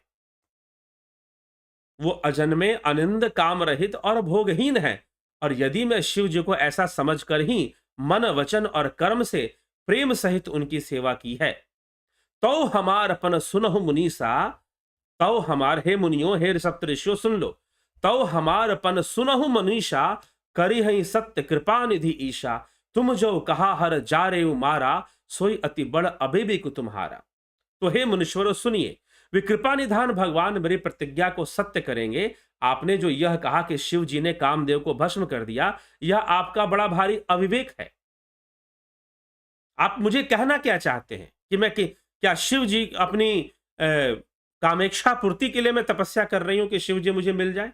जैसे कि पुराणों में ऐसी कथाएं आती हैं कि कई अप्सराएं अपनी काम पूर्ति के लिए वो ऋषि मुनियों के आश्रम में जाती थी, ऋषियों के पास जाती थी, क्योंकि ऋषि ही उन्हें सबल नजर आते थे, ऋषि ही उन्हें आकर्षित करते थे। तो वो ऋषियों के, उनके शौर्य, उनको वीर्यवान समझकर उनके पास जाती थी। तो यहां पर आकर ऋषि मुनियों ने एक बहुत ही व्यंगात्मक बात पार्वती जी से कह दी कि तू तो चली थी विवाह करने, और विवाह जो होता है, स्त्री पुरुष का जो मिलन होता है विवाह के माध्यम से, वह तो मात्र काम के वशीभूत होता है। और तुम्हारे शिव जी ने कामदेव को ही भस्म कर दिया, अब कर लो विवाह जाकर। सीधा टोंट। और यहां अवधि भाषा में, गोस्वामी जी अवधि भाषा ही कुछ ऐसी है कि उसमें व्यंग बहुत चलते हैं। थोड़ी सी भाषा का लय ऐसा होता है कि व्यंगात्मक बातें बहुत सूट करती हैं उसके ऊपर, अवधि भाषा में। तो गोस्वामी तुलसीदास जी लिखते हैं कि ऋषि मुनि गए और फिर से व्यंग कर दिया कि तू चली थी विवाह करने ना, अब तो शिव ने कामदेव को ही भस्म कर दिया, अब कैसे विवाह करेगी, जा बता। तो पार्वती जी सब जानती हैं, सब पता है उनको शिव जी के बारे में, और वो सीधा बोलती हैं कि क्या तुम्हारे कहने का मतलब क्या है भाई? बड़े मुनि ज्ञानी अपने आप को समझते हो, क्या मतलब है? क्या यही जान पाए हो आज तक? क्या जब कामदेव भस्म नहीं हुआ था तो क्या शिव जी काम के वश में थे क्या? वो तब भी काम के वश में नहीं थे और अब भी काम के वश में नहीं है। मैं शिव जी को अजन्मा ही समझती हूं, मैं शिव जी को निष्कामी ही समझती हूं, मैं शिव जी को योगी, वैरागी, अभोगी समझती हूं। अभोगी मतलब जो भोग नहीं करता। और ऐसा समझकर ही शिव प्राप्ति की तपस्या मैंने की है। तब ऋषि मुनियों का जो कान थे खड़े हो गए ये बात सुनकर कि भाई हम तो कुछ और समझ रहे थे और ये यहां पर कुछ और ही समझ के चल रही है। तो इसीलिए पार्वती जी शिव जी के बारे में सब जान, इसलिए समझ लीजिए शिव पार्वती विवाह को इस रामचरितमानस में, ये जो तुलसीदास जी ने जो 3-4 चौपाइयां और एक दोहे में जो बातें लिखी हैं वो पढ़ लेना चाहिए। वो पढ़ लेना चाहिए, शिव विवाह का रहस्य समझ में आ जाएगा। यही गोस्वामी जी की विशेषता है, उनकी महाकाव्य की विशेषता है। बातें चलती रहेंगी, ऐसी है, आप आगे भी चलोगे, राम जन्म चल रहा है, कथाएं चल रही हैं, पुराणों जैसी ही कथा है, लेकिन बीच बीच में कुछ ऐसी बातें जो तुलसीदास जी ने लिखी है तत्व को समझाने के लिए, अर्थ को समझाने के लिए, वो बाकी हर जगह नहीं मिलेगी। तो यहां पर शिव जी को स्पष्ट करना था कि शिव पार्वती विवाह जो है वो काम के वशीभूत नहीं हो रहा है, वो कामदेव के वशीभूत नहीं हो रहा। जैसे संसार में दूसरे विवाह होते हैं, स्त्री पुरुष का प्रणय सूत्र में बंधना, विवाह होना, वह काम के वशीभूत होता है। लेकिन यहां पर शिव पार्वती का विवाह काम के वशीभूत नहीं हो रहा। बहुत लोग कामदेव समझ रहा हो, भले ही कामदेव के मन में अहंकार हो, कि मैंने शिव जी के अंदर क्षोभ पैदा कर दिया, परंतु पार्वती जी भली भांति जानती हैं और पार्वती जी इसका उत्तर दे रही हैं। जब ऋषि मुनियों ने कहा कि भाई जिस हेतु विवाह होता है, विवाह का हेतु काम है, तो जिस हेतु विवाह होता है वो हेतु ही नष्ट कर दिया, कामदेव को ही जला के भस्म कर दिया। अब तेरा विवाह क्या खाक होगा? अब क्या करेगी विवाह करके?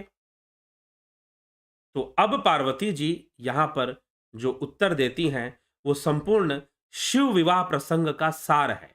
पार्वती जी और गोस्वामी जी की अद्भुत काव्य रचना, साहित्य रचना की जो क्षमता है वो यहां प्रदर्शित होती है। तो वही पार्वती जी कहती हैं, व्यंग करती हैं। फिर से हम देखते हैं। सुनी बोली मुस्काई भवानी, उचित कहे मुनिबर विज्ञानी, तुम्हारे जान काम जब जारा, अब लगे शंभु रहे सविकारा। क्या अब तक शिव जी विकार युक्त थे, काम विकार से भरे हुए थे क्या, कि अब कामदेव को जला दिया? हमरे जान सदा शिव जोगी, मेरे ज्ञान में, मेरे संज्ञान में, मेरी जानकारी में शिव सदा ही योगी हैं। सदा शिव जोगी, अज अनवध अकाम अगो अभोगी। वो हमेशा अनवध है, उनका वध नहीं होता, उनका अज अज मतलब जन्म नहीं होता, वो अजन्मे हैं, अकाम है, काम रहित हैं और अभोगी हैं, भोगों में लिप्त ना होते। जौ मैं शिव से अस जानी, प्रीति समेत कर्म मन बानी। मैं यह जानते हुए भी शिव से प्रेम करते हूं। तो हमार अपन सुनहु मुनीषा, हे ऋषि मुनियों मेरी बात सुनो। पार्वती जी ऋषि मुनियों को समझाती हैं। तो हमार अपन सुनहु मुनीषा, करही सत्य कृपा निधि ईशा। तुम जो कहा हर जारे उमारा, सोई अति बड़ा अविवेक तुम्हारा। ये तो तुम्हारा बहुत बड़ा अविवेक है। ये तुम कितने विवेकहीन हो, बुद्धिहीन हो क्या, एकदम कैसी बातें करते हो बताओ। क्या फर्क पड़ता है, कामदेव को जला दिया, क्या काम के लिए मैं यहां बैठी हूं, तपस्या कर रही हूं? अगर शिव जी को काम के वश करके ही पार्वती जी को विवाह करना था, तो पार्वती जी किसी अप्सरा की तरह सुंदर बनकर, जैसे मेनका विश्वामित्र के सामने आई थी, तो वैसे पार्वती जी अप्सरा बनकर जाती शिव जी के पास, सुंदर बन के जाती। तो वही कहते कि तुम्हारा विवेक कहां चला गया भाई। ऋषि मुनियों को अच्छे से उनको समझ लीजिए, मतलब कि हड़काने वाली बात। तो पार्वती जी ने ऋषि मुनियों को अच्छे से हड़काते हुए कहा कि भाई समझ जाओ, तुम्हारे बुद्धि कहां मर गई है, क्या समझ के बैठे हुए हो? क्या अगर काम उद्देश्य से ही विवाह करना होता तो मैं यहां तपस्या कर रही होती क्या? मैं भी सज संवर कर जाती और कैलाश पर नृत्य करती और शिव जी को आकर्षित करती।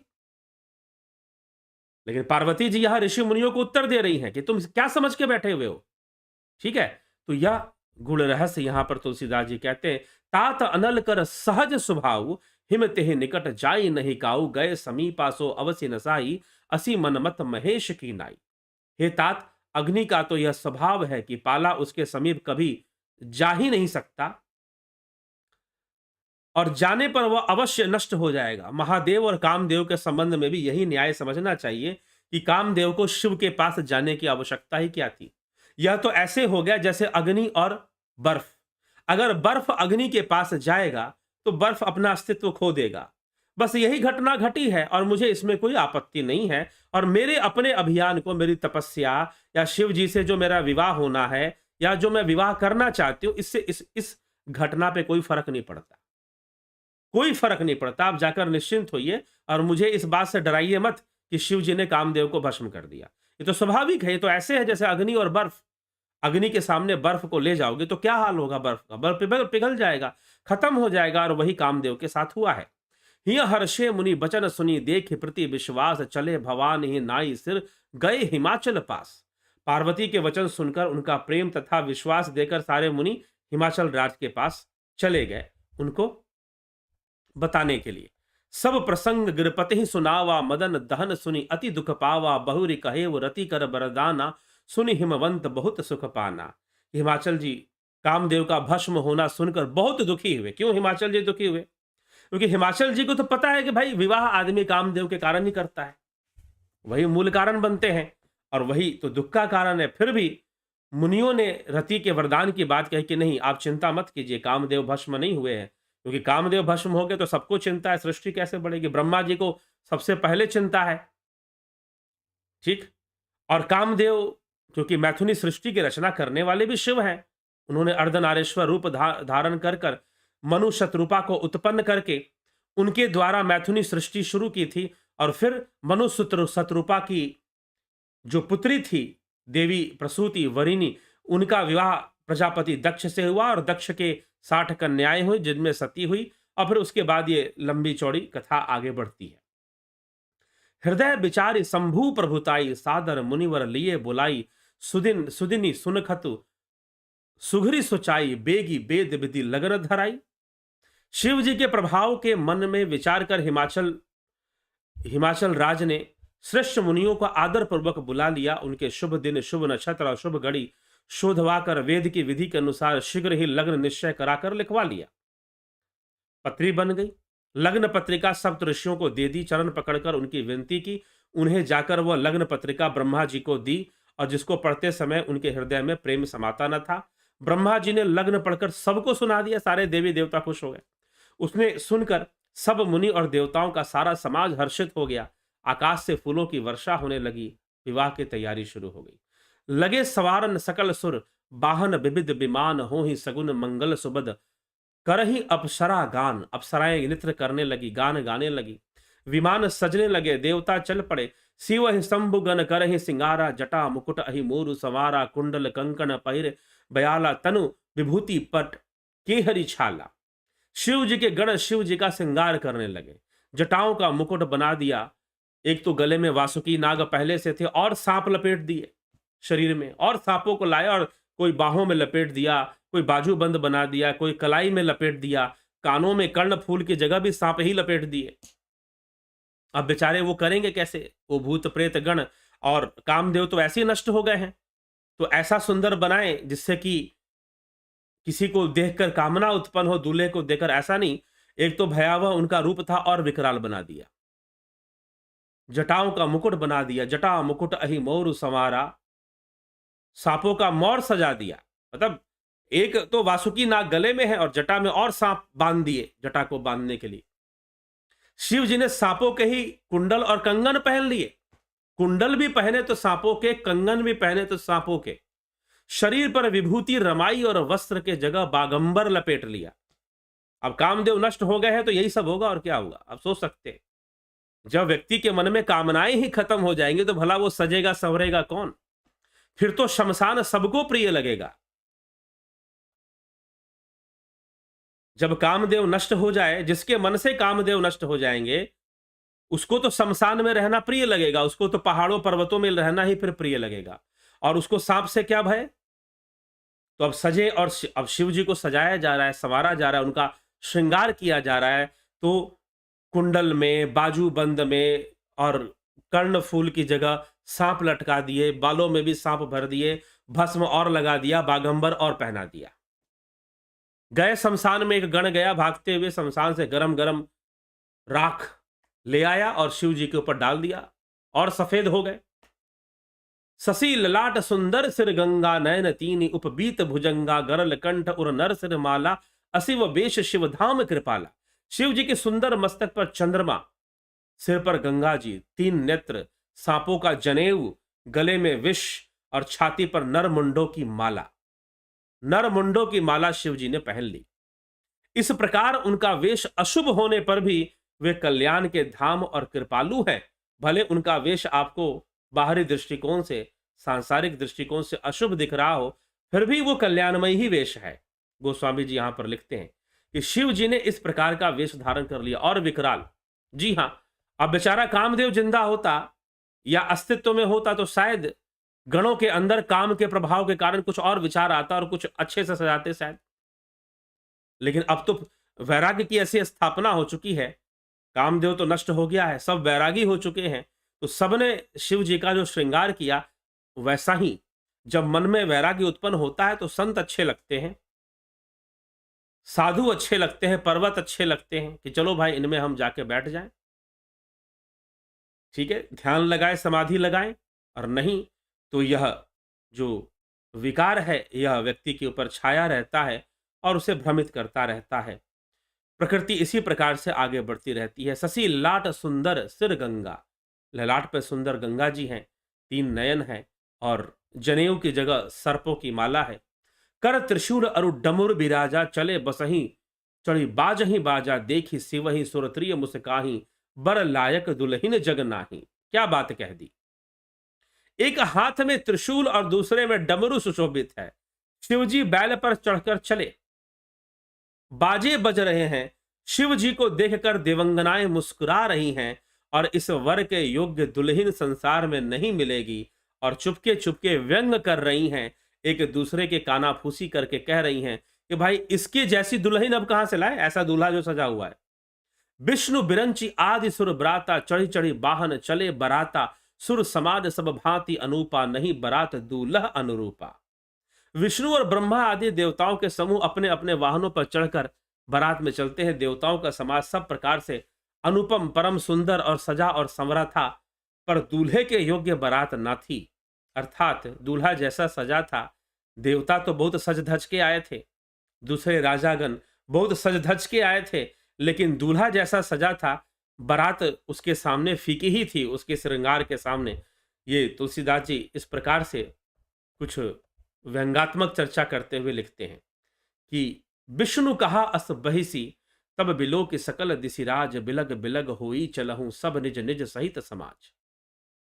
विष्णु भगवान ने सब दिक्पालों को बुलाकर हंसकर ऐसा कहा, सब लोग अपने अपने दल समेत अलग अलग होकर चलो। अब समस्या ऐसी आ गई कि बारात में जाते समय समस्या आई कि देवता अलग हो गए।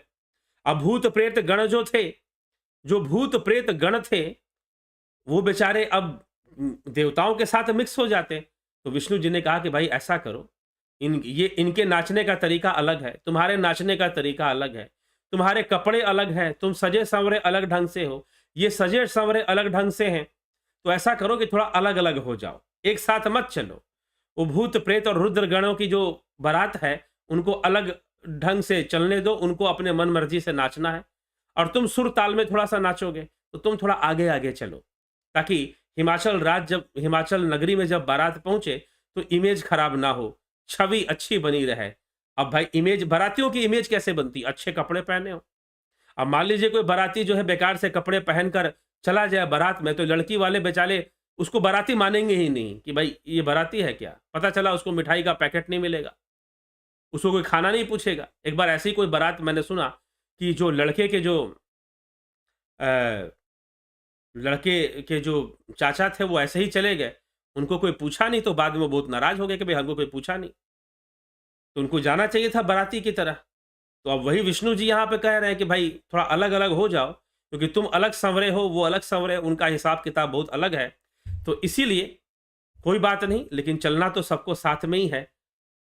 मन ही मन महेश मुस्काई, हरि के बियंग बिंग बचन नहीं जाई, अति प्रिय बचन सुनत प्रिय केरे, भृंग ही पेरी सकल गंटेरे। महादेव जी मन ही मन मुस्कुराए कि विष्णु भगवान के व्यंग वचन नहीं छूटते, कि व्यंग करना, मुस्कुराते हुए बड़े बड़े व्यंग करना, यह इनका एक बहुत बड़ा गुण है। और शिव जी ने विष्णु जी की यह बात जब विष्णु जी ने कहा कि भाई अलग अलग होकर चलो, ठीक है, तुम उनका पार नहीं पाओगे, देवताओं से कहा कि तुम उनकी बराबरी नहीं कर पाओगे, अलग अलग होकर चलो। अब क्योंकि अब देवताओं को उन्होंने, विष्णु जी ने कुछ व्यंगात्मक भाव से कहा। कहने का उद्देश्य ऐसे, जैसे कि मान लीजिए कोई आदमी छोटा है, गुणहीन है, और वो चल रहा है किसी गुणवान के साथ, तो अब उसको कहना पड़ेगा अरे भाई तुम इतने बड़े हो और ये इतना छोटा है, मतलब छोटे को बड़ा करके बताना और बड़े को छोटा करके बताना। तो वो जानते थे कि भाई देवताओं को मैं कुछ बोल दूंगा, इनको बुरा लग जाएगा, इसलिए कहा कि अरे तुम छोड़ो, तुम उनके साथ मत चलो, अलग होकर चलो। और उनको भी कहा कि अरे तुम तो बाराती हो, तुम तो शिव जी के साथ रहने वाले हो, ठीक है, और ये देवता तुम्हारी बराबरी में कहा। वो भूत प्रेत गण आदि प्रसन्न हो गए विष्णु जी की बात सुनकर। विष्णु जी की बात सुनकर भूत प्रेत गण आदि प्रसन्न हो गए कि तुम जो है शिव जी के साथ हो, दूल्हे के साथ हो, तुम्हारा विशेष महत्व है, और ये देवतागण इनको चाकरी करने दो, और जो चाकर होते हैं ना वो आगे आगे चलते हैं, वो रास्ता क्लियर करते हुए चलते हैं। तो देवताओं को आगे कर दिया। अब शिव जी ने सारी बात समझ ली।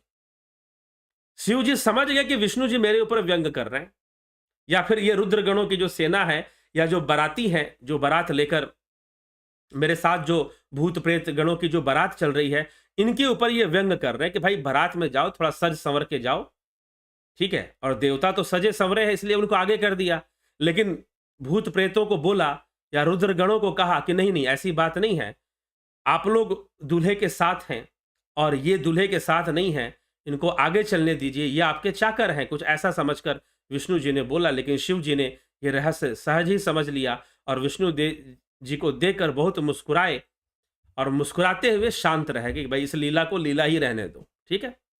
मन ही मन महेश मुस्काही, हरि के व्यंग बचन नहीं जाही, कि हरि का जो व्यंग बचन है, इनका जो व्यंग करने का तरीका है, वो कभी जाता नहीं, जैसे भगवान कृष्ण व्यंग करते थे। अति प्रिय बचन सुनत प्रिय केरे, भृंग ही प्रेरी सकल गण टेरे, कि इतने प्रिय वचनों को सुनकर शिव जी ने भृंगी को भेजकर अपने सब गणों को बुलवा लिया कि जाओ भाई, ये जो आगे आगे जो भाग रहे हैं ना भूत प्रेत गण, इनको पीछे लाओ। विष्णु जी ने जब कह दिया है, भले व्यंगात्मक भाषा में कहा है, टोंट मारते हुए कहा है, लेकिन वापस ले आओ, तो उनको वापस लाना पड़ा। शिव अनुशासन सुनी सब आए, शिव का अनुशासन सब मानते थे, भले वो उल्टे सीधे तरीके से नाचते हो, बड़े विचित्र ढंग से उनकी वेशभूषा हो, भले ही उनके नाचने का तरीका बहुत ही उल्टा सीधा हो बारात में, और बहुत ही बुरे गंदे मैले कपड़े उन्होंने पहने हो, सही से सजे संवरे नहीं हो, लेकिन शिव का अनुशासन वो मानते हैं। तो शिव का अनुशासन मानते इसीलिए सारे के सारे वापस लौट आए, शिव जी ने कहा और वापस लौट आए। शिव अनुशासन सुनी सब आए, प्रभुपद जलस शीस तिन्ह आए, नाना बाहन नाना बेशा, बेसे शिव समाज निज देखा। शिव जी की आज्ञा सुनते ही सब चले आए और उन्होंने स्वामी के चरणों में कमल सिर नवाए। तरह तरह की सवारियां और तरह तरह के वेश वाले अपने समाज को देखकर शिव जी हंसने पड़े कि भाई देखो इन्होंने कैसा वेश धारण किया है। को मुखहीन विपुल मुख काहू, बिनु पद कर को ऊ बहुपद बाहु, विपुल नयन को नयन विहीना, रिष्ट पुष्ट को ऊ अति तनखीना। कोई बिना मुख का है, अरे भाई प्रेत योनि में है तो वो बिना मुख का ही है, मतलब धड़ है, सिर कटा हुआ है उसका। किसी के बहुत सारे मुख हैं, किसी ने रावण जैसे बहुत सारे मुख बना के रखे हैं। कोई बिना हाथ पैर का चल रहा है, उसके हाथ ही पैर नहीं है। तो किसी के कई हाथ पैर हैं, तो विकराल रूप धारण किए हुए हैं। किसी के बहुत आंखें हैं, तो किसी का एक भी आंख नहीं है। कोई बहुत मोटा ताजा है, तो कोई बहुत ही दुबला पतला है। तो किसी के आंख पेट में लगे हुए हैं, मुंह सपाट हो गया है, मुंह सपाट है और पेट में आंख लगे हुए हैं उसके। ऐसे ऐसा वेश धारण करने वाले भूत प्रेत गण आदि शिव जी के बारात में जा रहे हैं। ऐसा ऐसा वेश धारण करने वाले भूत प्रेत गण आदि शिव जी के बारात में जा रहे हैं। तो गोस्वामी तुलसीदास जी एक बहुत ही सुंदर चर्चा यहां शिव बारात की करते हैं। तन कीन को अतिपीन, पावन को अपावन गति धरे, भूषण कराल कपाल कर सब सद से नित तन भरे, खर स्वान सुवर श्रीकाल मूर्ख गण बेश अगणित गौ गणे, बहु जिनस प्रेत पिशाच जोगी जमात बरनत नहीं बने। कोई बहुत दुबला पतला, कोई बहुत मोटा, कोई पवित्र, कोई अपवित्र वेश धारण किए हुए, कोई भयंकर गहने पहने, हाथ में कोई कपाल लिए हुए है, तांत्रिकों के समान, अघोड़ियों के समान कपाल लिए हुए है, और सब के सब शरीर में ताजा खून लपेटा हुआ है, शरीरों में खून लपेटा हुआ है, शमशान की भस्म लपेटी हुई है। गधे कुत्ते सुअर और सियार से उनके मुख हैं। गणों के अनगिनत वेशों को कौन गिनाए। बहुत प्रकार के प्रेत पिशाच और योगिनियों की जमाते, उनका वर्णन नहीं किया जा सकता। शिव जी के बारात में जा रहे हैं, लेकिन विष्णु जी का एक व्यंग काम कर गया। विष्णु जी ने कहा कि भाई जब हिमाचल नगरी में बारात पहुंचेगी तो बड़ी समस्या आएगी, फिर वहां पर दिक्कत हो जाएगी, इसलिए कुछ करना पड़ेगा। तो बारातियों को, रुद्र गणों को और भूत प्रेत आदि गणों को सम्मान देते हुए उन्होंने कहा कि भैया आप लोग तो साक्षात शिव जी के साथ हैं, आप लोग तो दूल्हे के साथ हैं, आप ही लोग तो मेन है, मुख्य तो आप ही लोग हैं, और ये देवता लोग तो आपके चाकर हैं आज। इसलिए चाकरों को थोड़ा आगे चलना चाहिए, क्योंकि चाकर अगर आगे चलेंगे तो आपकी आगे का रास्ता जो है वो साफ करते जाएंगे, आपके आगे का रास्ता साफ करते जाएंगे। तो इसीलिए अलग अलग होकर चलिए तो बेहतर होगा। और देवताओं से कहा कि भाई देवताओं, तुम्हारे अंदर ऐसा गुण कहा कि तुम इनकी बराबरी कर सको, इसलिए तुम अलग चलो, तुम्हारे लिए भला है। देवताओं ने विष्णु जी की आज्ञा मान ली, और जो भूत प्रेत गण आदि की जो बारात थी उन्होंने शिव जी की आज्ञा मान ली। और दोनों अब अलग अलग हो गए और बारात आगे बढ़ने लगी। विष्णु जी थे सारा मैनेजमेंट देखने के लिए। अब भाई बारात जाती है, शादी ब्याह होता है तो कुछ लोगों की जिम्मेदारी होती है ना कि पूरा मैनेजमेंट देखते हैं वो। तो विष्णु जी यहाँ पर मैनेजमेंट देखने के लिए लगे हुए थे, सेवा कार्य में लगे हुए थे कि भाई कैसे भी विवाह तो करवाना ही है। नाचवहि गावहि गीत परम तरंगी भूत सब देखत अति विपरीत बोल ही बचन विचित्र विधि। भूत प्रेत नाचते हैं और वे सब बड़े मौजी हैं, देखने में बहुत ही बेढंगे जान पड़ते हैं और बड़े ही विचित्र ढंग से बोलते हैं और विचित्र ढंग से नाचते भी हैं। जस दुलूह तसी बनी बाराता कौतुक विविध हो ही मग जाता। इसमें आश्चर्य की क्या बात है? इसमें आश्चर्य की कोई बात नहीं। अगर आपको भूत प्रेत गण इस तरह से दिखाई देते हैं कि बेढंगे उनका रूप रंग है, बेढंगा उनका वस्त्र है, बेढंगी उनकी चाल है, बेढंगा उनका नृत्य है, बेढंगा उनका नृत्य है। जल दुलुह तसी बनी बाराता कौतुक विविध हो ही मग जाता। इहां हिमाचल रचेऊ बिताना अति विचित्र नहीं जाई बखाना। अरे भैया, जैसा दूल्हा है वैसे ही तो बारात है, जैसा दूल्हा अब वैसे ही बारात बन गई है। मार्ग में चलते हुए भांति भांति के कौतुक होते जाते हैं। इधर हिमाचल ने ऐसे विचित्र मंडप बनाया कि जिसका वर्णन नहीं हो सकता। अब एक तरफ बारात ऐसी आ रही है, कितनी विपरीत, कितना विरोधाभास है। सोचिए कितना विरोधाभास है। हिमाचल नगरी में चारों तरफ बर्फीली पहाड़ियों से घिरा हुआ वो नगर, और हिमाचल नगरी में बारात आ रही है, भूत प्रेतों की बारात है। और उधर हिमाचल राज कुछ अलग ही तैयारी करके, विरोधाभास वाली तैयारी। उनकी तैयारी बारात के हिसाब से नहीं है, तो बारात की बराबरी तो कोई नहीं कर सकता। सैल सकल जहां लगी जग माही, लघु विशाल नहीं बरनी सिराही। बन सागर सब नदी तलावा, हिमगिरि सब कहो नेवत पठावा। जगत में जितने छोटे बड़े पर्वत थे जिनका वर्णन करके पार नहीं मिलता, वन समुद्र नदियां तालाब हिमाचल सबको ही नेवता भेजते हैं। काम रूप सुंदर तनधारी, सहित समाज सहित बर नारी। गए सकल तो हिमाचल गेहा, गावहि मंगल सहित स्नेहा। लेकिन हिमाचल राज के मंडप में कामदेव का प्रसार है। वे सब अपनी इच्छा अनुसार रूप धारण करने वाले, सुंदर शरीर धारण कर सुंदर स्त्रियां और समाजों के साथ काम रूप सुंदर सुंदर तनधारी, तो सुंदर तन को धारण करने वाले जो लोग हैं, जो स्त्रियां हैं, उन सभी समाजों से, उन सभी लोगों से हिमाचल राज का समाज भरा है।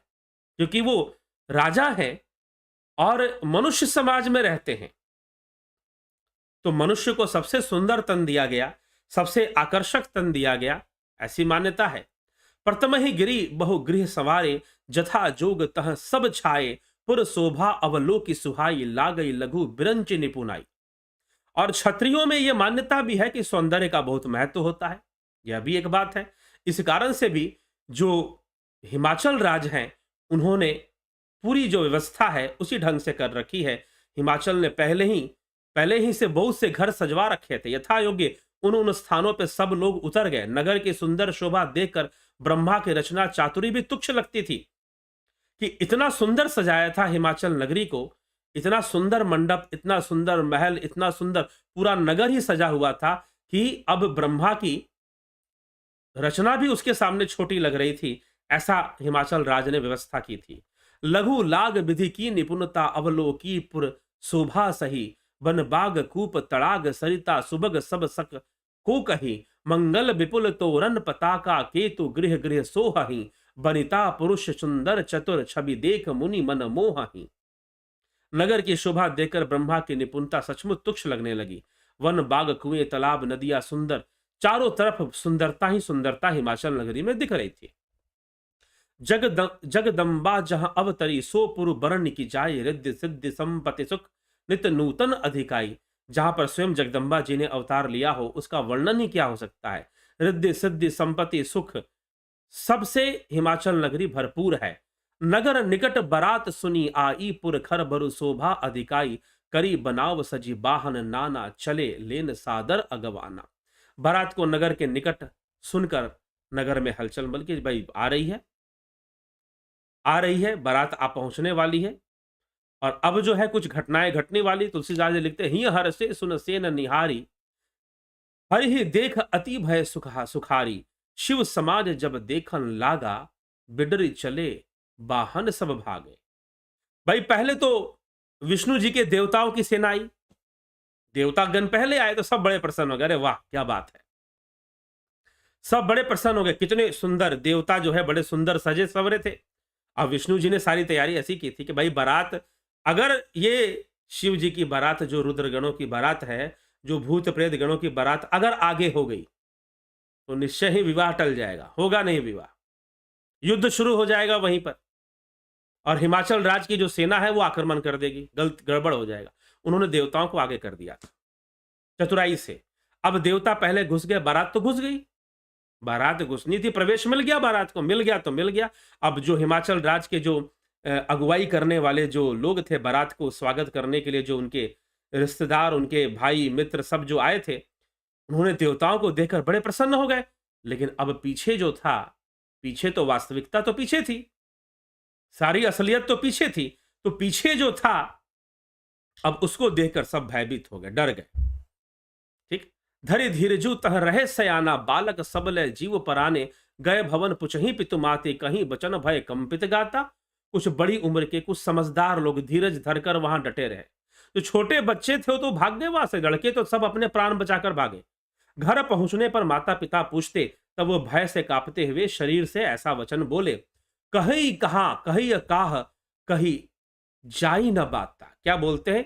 कही काह कही जाई न बाता, जमकर धार किधौ बरियाता, बरु बौराह बसह असवारा, बयाल कपाल विभूषण छारा।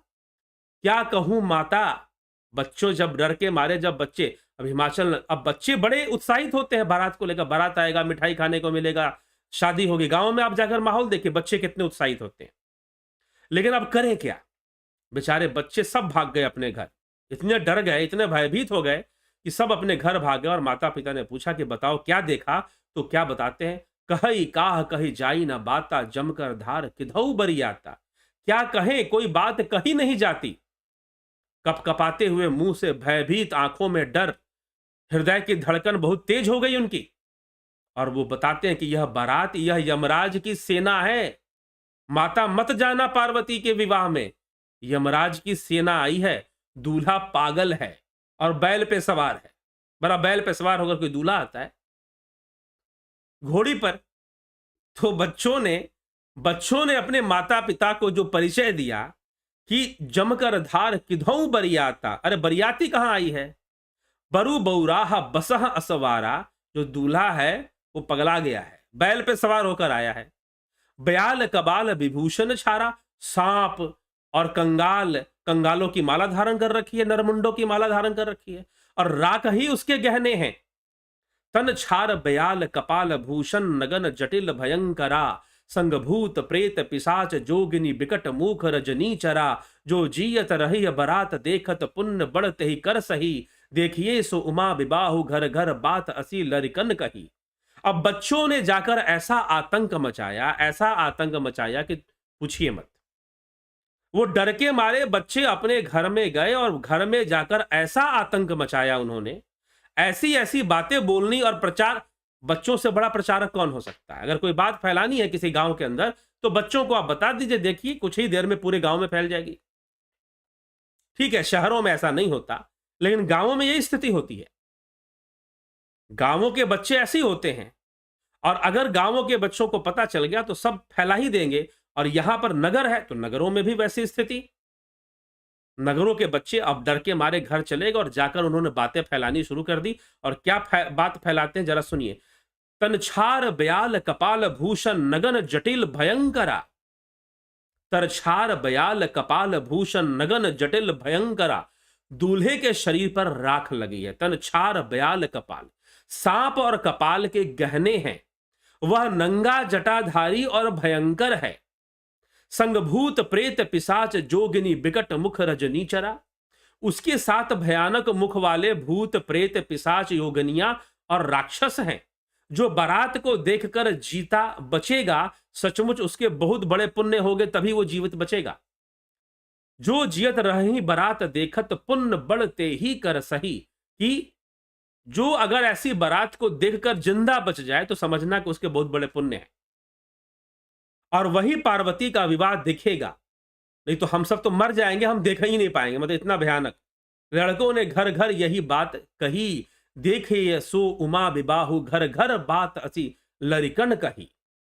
लरिकन मतलब, अब लरिकन यहाँ अवधि भोजपुरी भाषा में लड़कों को लरिकन कहा जाता है, छोटे लड़कों को, बच्चों को, जो बॉयज हैं उनको लरिकन कही। तो इन्होंने जाकर पूरी बात फैला दी कि भैया बारात बड़ी भयानक है, दूल्हे के शरीर पर राख लगी है, सांप और कपाल के गहने हैं, वह नंगा जटाधारी और भयंकर है, उसके साथ भयानक मुख वाले भूत प्रेत पिशाच लगे हुए हैं, और जो ऐसी बारात को देखकर जिंदा बच जाए तो पुण्य समझो हम जिंदा बचे हैं। अपने माता पिता को व्यंग करते हुए कहते हैं कि हम जिंदा बचे हैं, यह पुण्य समझो। समुझी महेश समाज सब जननी, जनक मुस्काही बाल बुझाए विविध बदी, निडर हो डरु नाही। महेश्वर का समाज समझकर सब लड़कों को माता पिता मुस्कुराते हैं। उन्होंने बहुत तरह से लड़कों को समझाया कि निडर हो जाओ, डरने की कोई बात नहीं है। ते अगवान बरात ही आए, दिए सब ही जनवास सुहाए, मैना शुभ आरती सवारी, संग सुमंगल गावही नारी। कंचन थार सोह बर पानी, परिछन चली हरही हर्षानी, विकट बेश रुद्रही जब देखा, अबलन उर्भय भयो विशेषा। जब बराती आती है तो दूल्हे का परिचन होता है, दूल्हे का परिछन होता है। कंचन थार सोह बर पानी, परिछन चली हरही हर्षानी।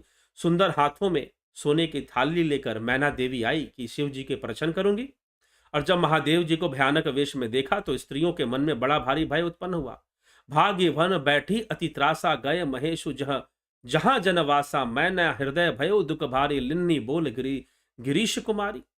मैना के हृदय में बड़ा दुख हुआ, वो तो भागकर घर में घुस गई, कोप भवन में चली गई फिर से। अधिक स्नेह गोद बैठारी, श्याम सरोज नयन भरे बारी, जे ही विधि तुम्हें रूप अस दिन्हा, ते ही जड़ बरु बाउर कस किन्हा। नेत्रों में आंसू भर गए मैना देवी के कि ऐसे कैसे विवाह हो जाएगा। तुमको विधाता ने इतना सुंदर रूप दिया और उस मूर्ख ने तुम्हारे दूल्हे को बावला कैसे बना दिया।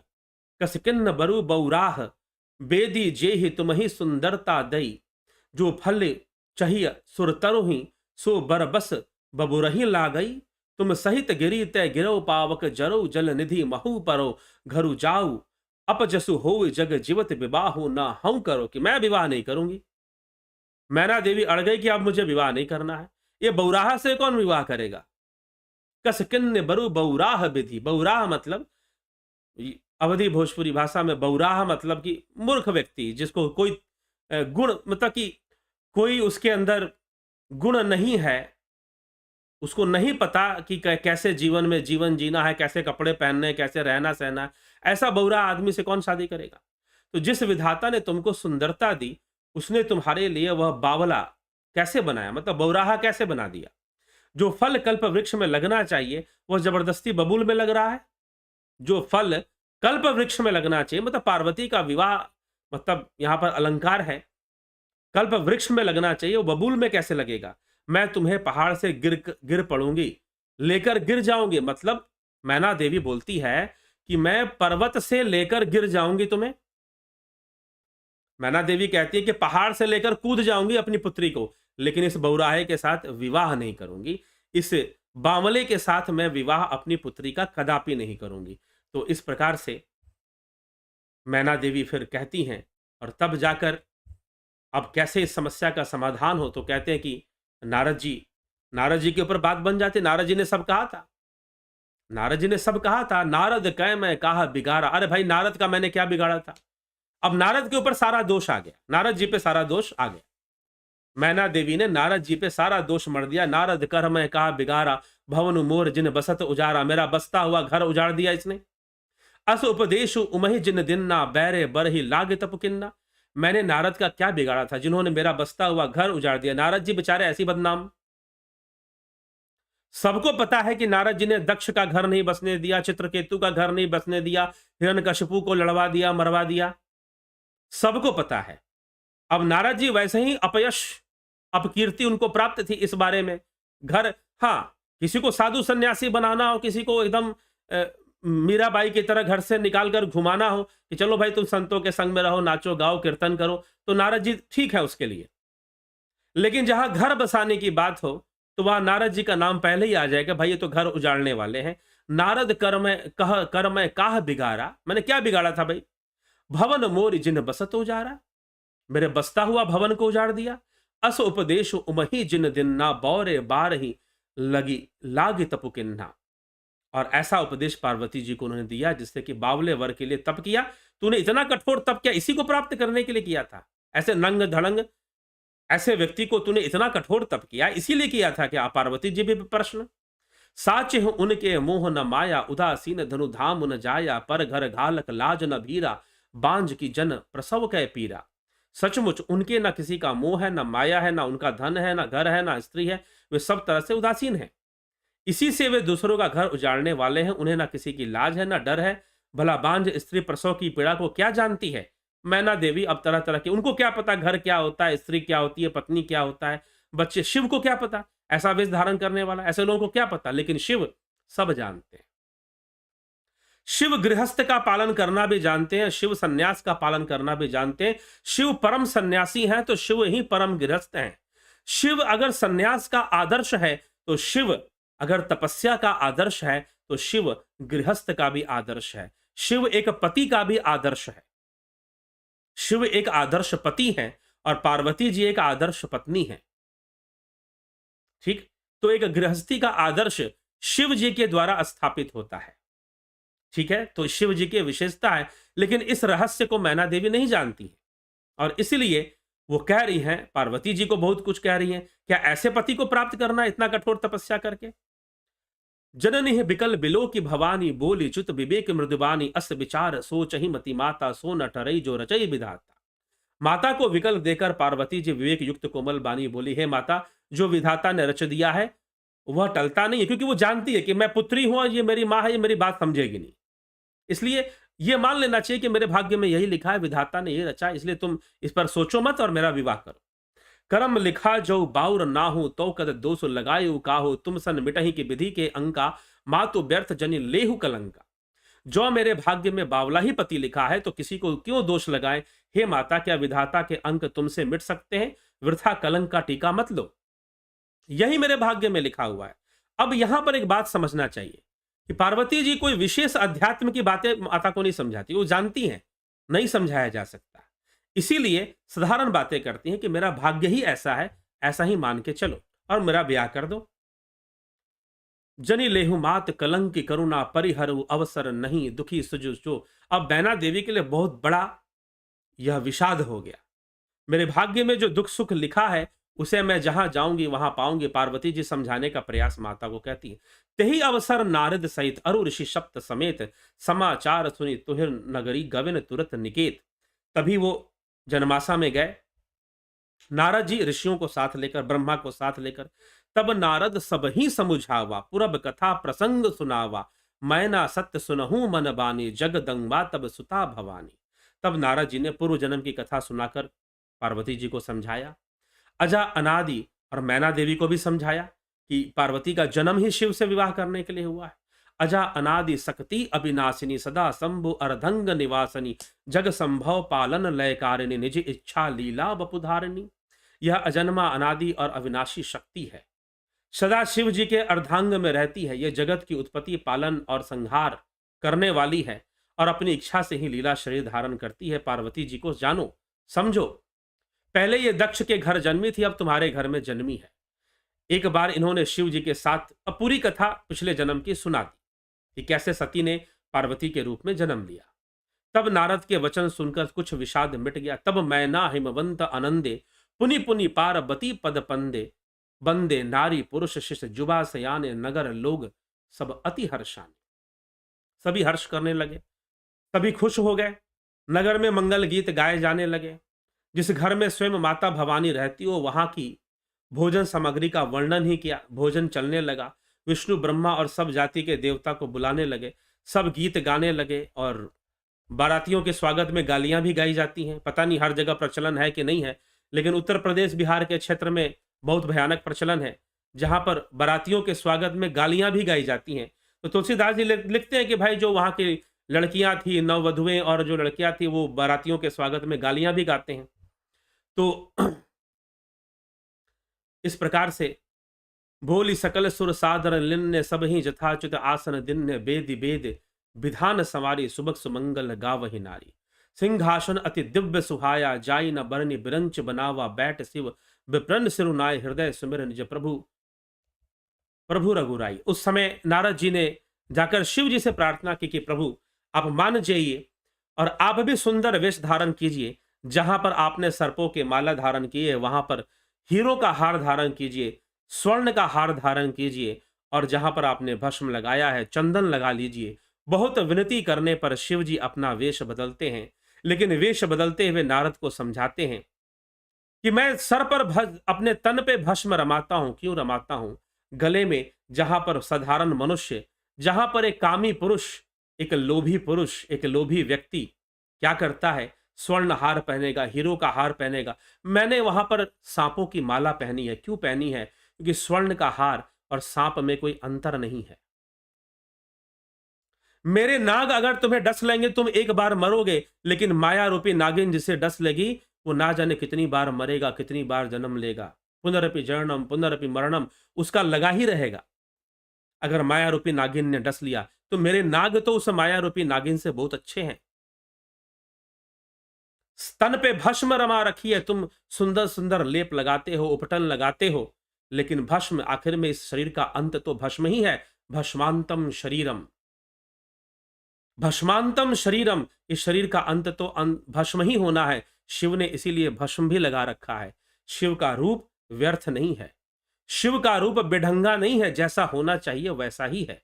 लेकिन नारद ब्रह्मा जी सप्त ऋषियों और सबके अनुग्रह पर कहा कि आपने वचन दिया है कि आप विवाह करेंगे, पार्वती जी की इतनी कठोर तपस्या है, तो प्रभु कुछ देर के लिए, ताकि मैना देवी और उनके परिवार को, उनके सगे संबंधियों को अच्छा लगे, तब तक के लिए आप सुंदर वेश बना लीजिए, भगवान विष्णु की तरह वेश बना लीजिए। और कहते हैं शिव ने तब सबके अपने भक्तों की आग्रह पर अपना वेश बदला, अपना स्वरूप बदला। और जब वेश बदला, शिव महापुराण में एक कथा विशेष रूप से आती है, तो वेश बदला तो वो इतने सुंदर लगने लगे, इतने सुंदर लगने लगे कि भगवान विष्णु, वैकुंठवासी विष्णु और देवताओं का संपूर्ण सौंदर्य उसके सामने फीका हो गया। और जब वो बैठे विवाह के लिए, जब वो अपने ससुराल में हिमाचल नगरी में वहां पर गए, और जब बैठे और मैना देवी ने देखा कि भाई वो तो जो विकराल रूप धारण करने वाला वो तो आया नहीं, तो दूल्हा कौन है? मैना देवी ने पूछा कि दूल्हा कौन है? तो सारे सखियों ने और मैना देवी के संग जो थी उन सब ने उनसे कहा कि तुम्हें इस पूरे बारात में सबसे सुंदर कौन नजर आ रहा है? सब और देखा, विष्णु जी को देखा, ब्रह्मा जी को देखा, सबको देखा, लेकिन मैना देवी ने कहा कि जिसके मस्तक पर चंद्रमा शोभित है वो मुझे सबसे सुंदर लग रहा है। वो तो विष्णु से भी सुंदर, ब्रह्मा से भी सुंदर, इंद्र आदि सभी देवताओं से भी सुंदर लग रहा है। तो सबने मैना देवी से कहा कि बस वही तुम्हारी पुत्री का पति है, और मैना देवी प्रसन्न हो जाती हैं और शिव विवाह संपन्न हो जाता है। यद्यपि शिव विवाह में कुछ और बातें तुलसीदास जी लिखते हैं, जिसे हम कल चर्चा में लेंगे। शिव पार्वती विवाह के उपरांत जब वहां से बाहर निकलते हैं, हिमाचल नगरी की सीमा को पार कर कर शिव जी पुनः अपने साधारण वेश में आ जाते हैं। पार्वती जी भी उसी प्रकार से अपने वेश में रहते हुए ही शिव जी के साथ कैलाश पर वास करती हैं।